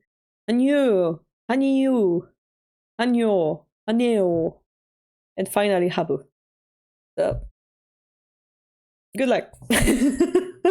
And that's with every Japanese name. And sometimes they have like original writing, which isn't here. Good luck with that. So yeah, this is why you always have to check how do you read the name. And I looked at that news article because I heard how they read it out. Normally it's written on the page. Like here we had Kamada, right? But it wasn't. And in the app they usually write. They always write actually, like in hiragana in the Shogi app, but I didn't have the subscription, I couldn't open it. Alright. So let's take a look. We have not much time, but we're gonna see the game. We have possibly Yagura. Yeah, with our favorite 5 pawn. And you can see they didn't defend here, but also you can see this side didn't push this pawn. So that indicates a few things. One, that Hirose can push here, get benefit, but also you can see that this knight will be able to jump to both of those squares, as we reserve this square, yeah, for the knight. So Hirose pushes, get the rook benefit, and we push this pawn anyway. That's interesting. And here, if you're a hungry static rook player, you might be eager to take the side pawn, which Hirose did. Also threatening the factor to take another pawn. And as we know from our Ureshino video, losing one pawn is okay, losing 2 pawns might be not okay in the opening. So we have to block it. We could move the silver, but we decide to move the bishop. And the bishop is kind of tactic that you used against the rooks eating side pawn. If the rook were to come here, they cannot come back because of the bishop. But yeah, in this case, we can go back here. So like, Hirose seems to be full with those 2 pawns in his belly. But you would argue that in the meantime, Koyama developed his silver and bishop. So yeah, he gained some form of tempo in exchange for that pawn. Hirose moves the rook back so that it's not captured in a weird way. Let's say pawn drop here, like, and the silver, like, it can become awkward. Oh, actually, no. Actually, this is the threat, yeah? So we put the rook back to safe square, and Koyama develops the knight. Interesting. So Hirose has this 1 pawn advantage, but pieces not developed yet. We do want to move the gold to have this square double protected, right? Our immediate concern will be knight jump, but so far it doesn't seem working yet, yeah? So developing first, protecting the knight's head, pushing the pawn, as we said, yeah, getting rid of those good bishops on square like 4-4. It's very important in general. So this pawn puts some pressure, opening an escape route for the bishop. This is a great move as well, silver development. And all of Hirose's generals were moved at least 1, all of them developed. And Koyama tries to utilize his advantage on the rook side by blocking of the rook, possibly. I mean, ideally, I think something like this would be winning. He manages to bring the rook here. And this is why he didn't move the gold, I believe. And now Hirose has to deal with it, with this situation. I'm like wondering what happened if we like stupidly go and take this pawn. Like, how do you even block it? I don't know. If we were to play this move, how do you stop this move next? It's a big mystery to me. Oh, maybe we just sacrifice the bishop and like drop the silver. That may be it. Maybe that's worth retaining. Yeah, the silver drop. So this is why we move the silver to make an escape for the rook. That makes sense to me. Okay, so going to the original plan, moving those silvers to some useful square, in castles, knight development. So far it seems like we blocked the rook, but we're not really like pushing through. We just let it be. We develop. This side also develops. Develop the knight. We go out for 90 moves, making it impossible to like move the rook unless we're gonna go for something like this, which is possible, yeah? So you can see this amateur player, I mean soon to be pro perhaps, trying an opening that might surprise Hirose, that he's not used to. To like catch him off the guard and get some form of advantage. And by the way, Koyama played a professional player before and he won actually. So he knows what he's doing, yeah? He's not just some random amateur. It's an amateur who's applying to become a pro and he won his first game out of 5. So he is strong, yeah? He's not afraid of Hirose and he's using all his power to win. So seeing that the attack is coming from here, Hirose causes even more. And we see right side. Okay, as expected. And here Hirose decides it's time to do something about his rook being blocked, offering bishop exchange. This is why we move the king here, so the king can retake, not the gold. Makes sense.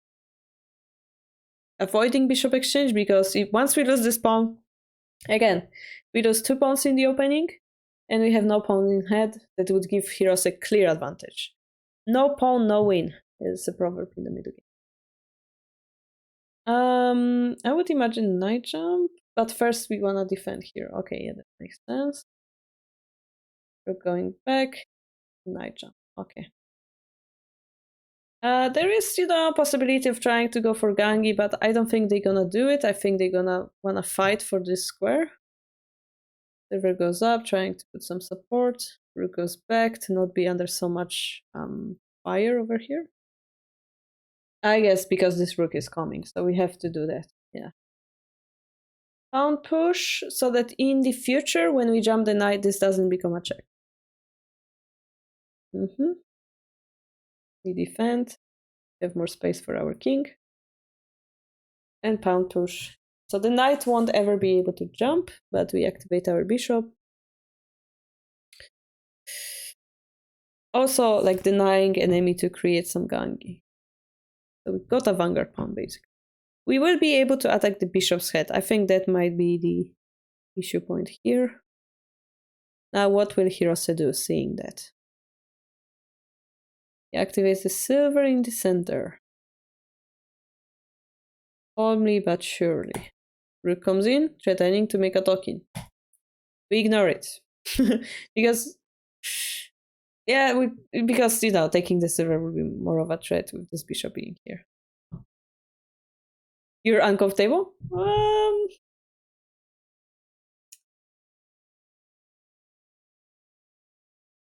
Look at this move, yeah? This move threatens the silver to move. If they take, we have a clear attack. If they run, which would have to run to here, that would block the rook and we can take it. This isn't that desperate, but bishop takes. We have to figure out what's the correct move here. And I believe there's gonna be knight jump and activating all the pieces. So are you this uncomfortable still? Because now we have an active bishop versus this rook, and I mean, it's still a very, very equal game, right? The rook exchange would be quite troublesome for Gote, I would imagine. Yeah, but this is like giri-giri. Giri-giri. Giri-giri meaning like barely enough, barely surviving.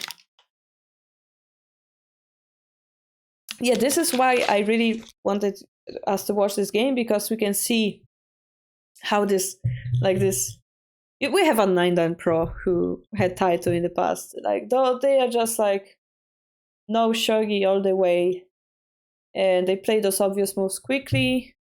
They have deep opening knowledge. It's like a different world, right? So here we can see that even in such a tense situations, he probably doesn't break a sweat. This is how strong he is. This is the person who won against Fuji, yeah? Thank you for the following, Yamnik.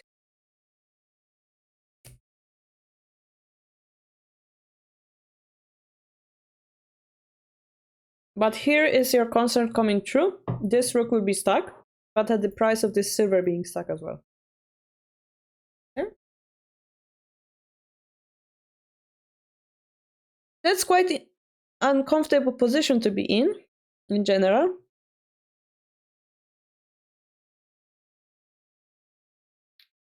Because our rook won't be able to move, but it's on a safe square, and we're gonna see what Hirose does with it.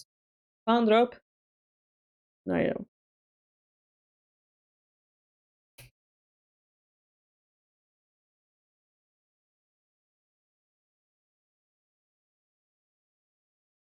Okay. So tell me, Melkor, which is more comfortable? The fact that our rook is stuck in our camp, or the fact that we just deleted 2 generals of our enemy camp? What is bigger issue here?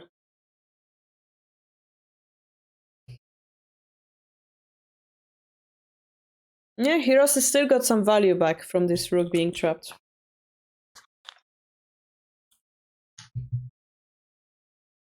Definitely better. I mean, this is still coming, and then it can run.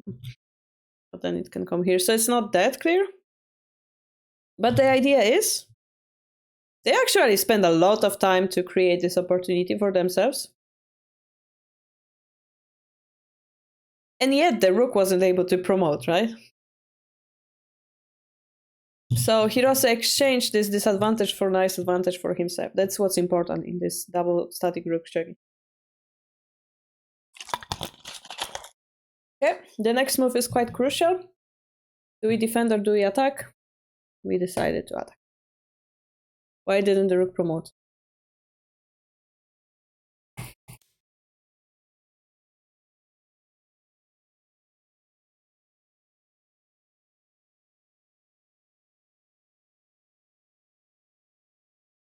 Well, one big difference I see is we are able to take the lens.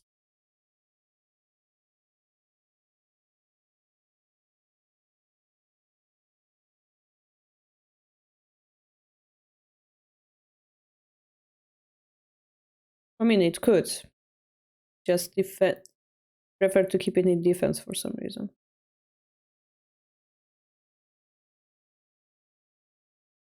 I mean, if this promotes and goes here, it's almost checkmate threat, right?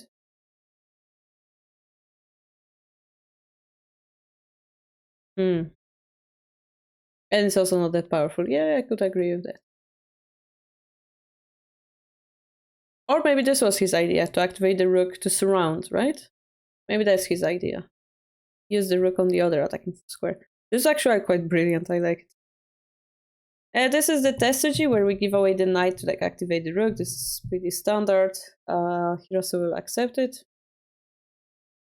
And then defend.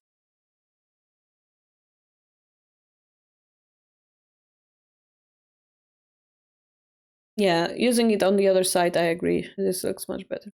Talking always an option. Oh my, this king is so surrounded. Oh my, this amateur is really strong. Is Hirose going to survive? Oh yeah, yeah, yeah, yeah.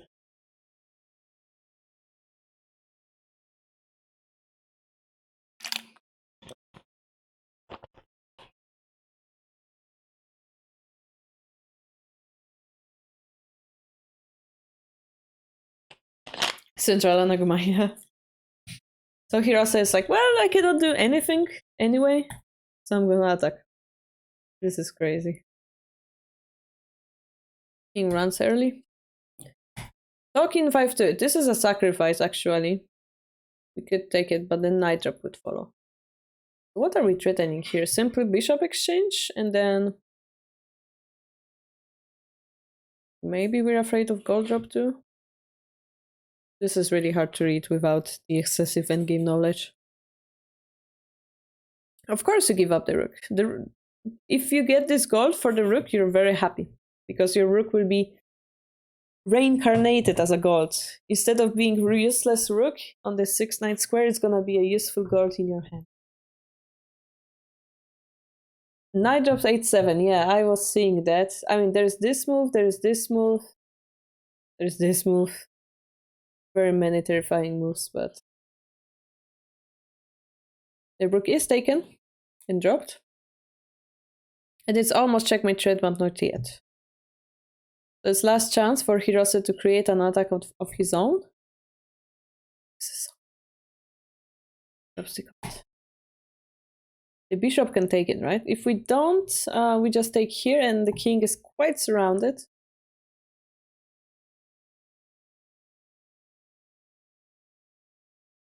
Let's say this happens, yeah?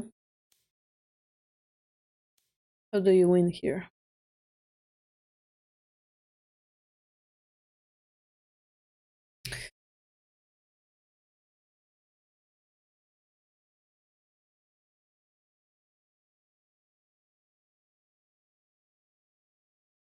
This isn't easy. I'm not a bishop player. I'm not used to this variation. Create an escape route. Where do you see an escape route is my question. Because this is quite forceful.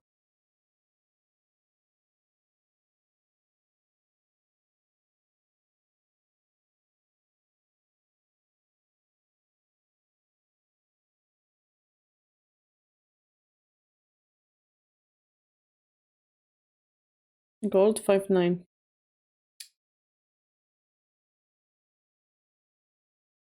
We will pick up the gold, meaning you have even less attacking pieces. If you take, drop another one. I mean, maybe. That's the last resort, yeah?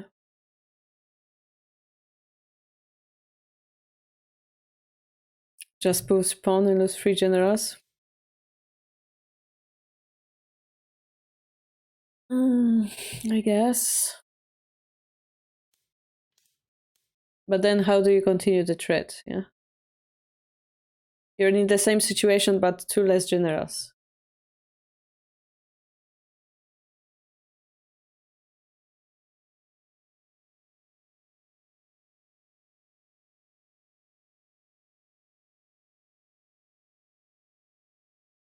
And they're threatening something like king takes, takes, takes, goes here.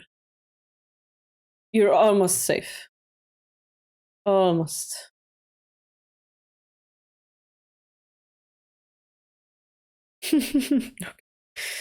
We're gonna check this with computer, yeah? Anyway, they decided to take with the bishop. And then this check came. And we defended.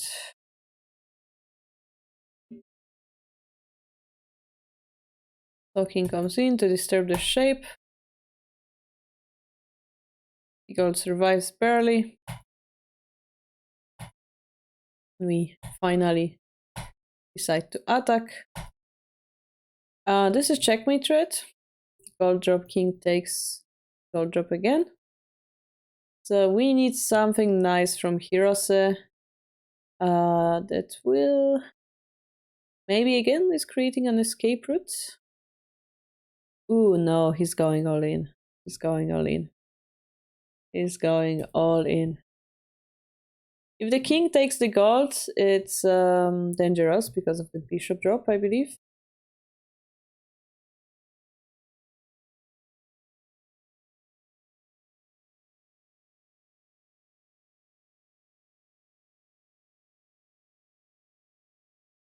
I cannot read it out, actually.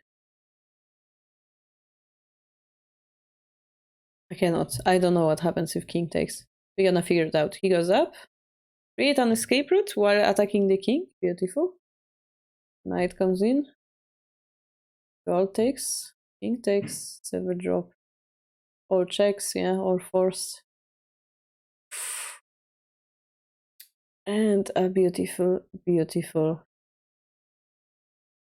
Oh, beautiful mate.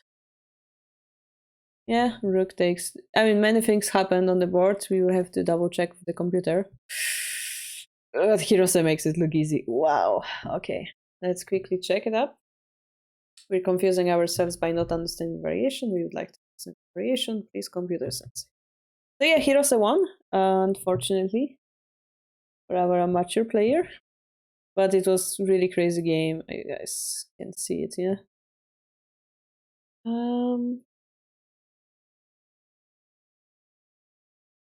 I'm speeding up a little bit because we have 4 minutes left, but sorry about that.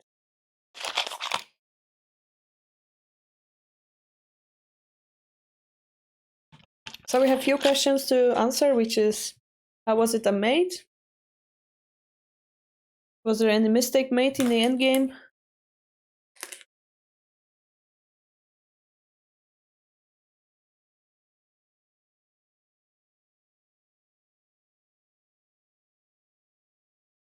But generally, I think endgame is the most interesting here.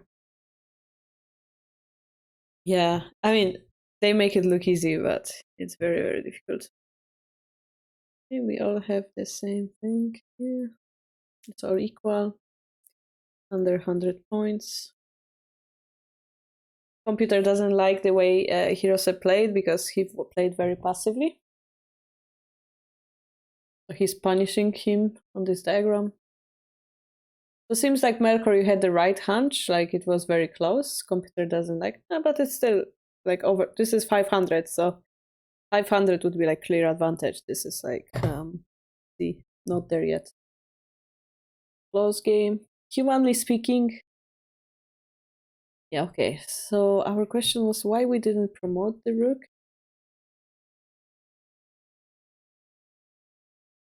So here it's equal. Yeah, exactly equal, 18 points. If we promote the rook, let's see. The talking comes in the same as before. It's also equal. So both were an option. Okay, we solved that. But I think it was quite brilliant to surround the king. Yeah. And then we go here, and here. Hirose is losing a little bit. But then a mistake happens. Very huge mistake. Which was gold draw. And this is huge because this gives 800 points to the enemy.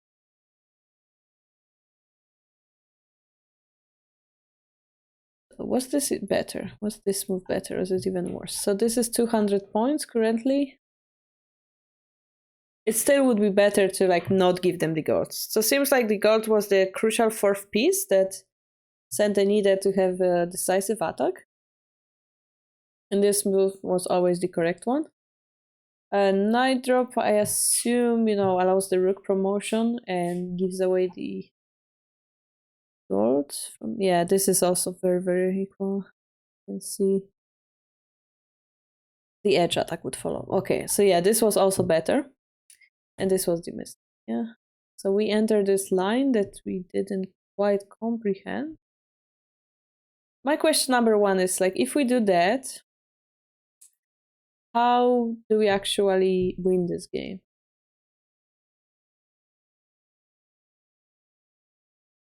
Oh, we're gonna make bunch of checks and then defend with a night drop. So night drop is always our what's the English word? Ace card. Card in a sleeve. The endgame dragon looks ridiculous. Yeah, it's not that easy. So those are cool moves that chase the king. All those are correct moves. And here this is also correct move. So my question was, what if the king runs, right?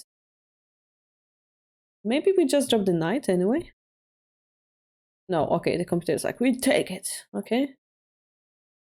Maybe Merkur was right, maybe pawn push is the answer. We survive. Merkur was right, we do survive, but it's a knight drop again. Okay, that's interesting. So, okay, it all comes to the fact that Gote doesn't have enough pieces. Yeah, they have the knight, they will have knight and gold. Hey, guys, I don't know if you realized. Remember when I said this server will become useless? It did. All the way. That's like Gote was playing with little bit of handicap the whole time. How nice it is. It all comes around, yeah? The Gote was missing this silver in hand, kinda. Alright, where were we? So this didn't work, we just defend. There was no mate, but so forceful. We defend eventually. So here computer prefers to make a check first, because here there's a defense, but anyway. Things are happening. So what happens exactly if we take this card? Is it a mate? Bishop drops 6-2. A computer played it immediately. King 8-2. How do we finish it off? Is my question. Mate in 17. Okay, it is a mate.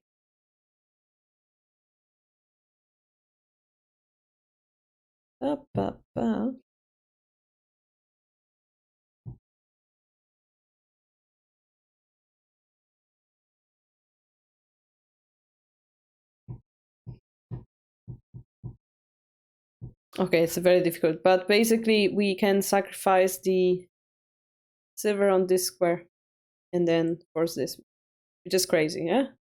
Rook takes, we take. They have to block, and then with a knight drop, and everything gets exchanged and it's a mate.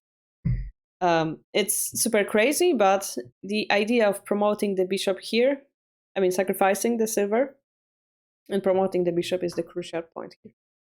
Yeah, because those bishops are covered, so this is beautiful. Good tactic to know, yeah. So we have to run. We decide to make an escape route. And this leads to a beautiful mate. Probably again, if he goes here, there's the bishop drop.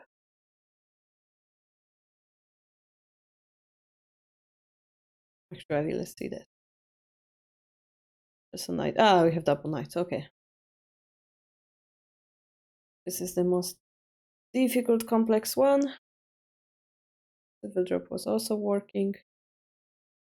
Okay, silver drop was easier actually. Yeah, that is the same.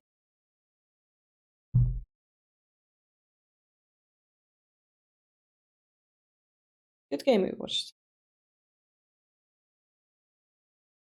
So yeah, for my human perspective, like this is not clear at all. Like this perhaps looks losing. But both computer professional knows about this knight drop to 5-9. This is a nice tactic we learned today. It's like the bottom pawn, but it's not bottom pawn, it's the bottom knight. So maybe that's a useful tactic for us to know. Using light pieces like knight or lance instead of the pawn is also... Sorry. It's also very... they do the same thing, just with at a higher cost. Hobo move came in a clutch, yes. And we also learned that like this talking is faster than you think. Talking is faster than you think is a proverb. It came true indeed. What else? I really like this rook to 8-2, yeah, attacking from the other side. Really beautiful. It seems like the guy is really talented at Shogi, makes me think like he understands what's going on. He knows what he's targeting and how to get there. Just a little bit of pity that he missed this knight drop, right? But we never know why. But very interesting right side king game for both sides. Very exciting. And you know, this is 9 down that we're talking about, right?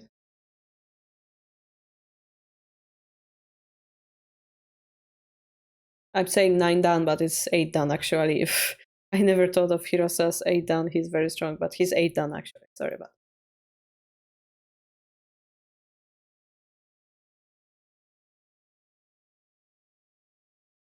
Yeah.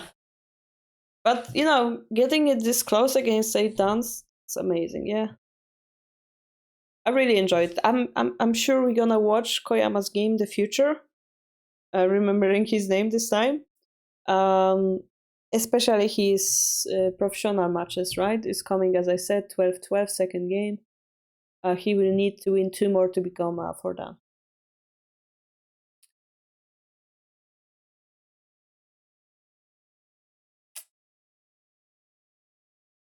Oh, are you streaming today?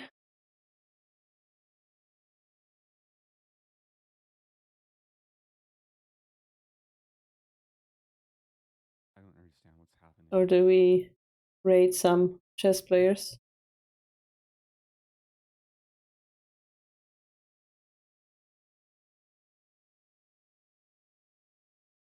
Alright. We're gonna rate some chess players then. AKA the one that we had collaboration in the past with. Alright guys, thank you for coming. I'm going to eat dinner. I will see you tomorrow, same time, to analyze your key food that you post here. Also, I will see you on the Discord as usual. Don't forget to fill up the feedback forms from TD series. Now that you know this amazing trick of Play Shogi, having all the games conveniently set it up for you. Do I have any? And tomorrow at 12 we will have a teaching game against the VTuber King. I might be streaming somewhere around that time as well. And GTT tournament coming up soon if you're a beginner under 5Q. Soon we will set it up so that you can guys train before the next TD series. Yeah. And thank you for joining. Thank you, for interacting in the chat, all the follows, all the subscriptions. Have a nice weekend. Bye bye.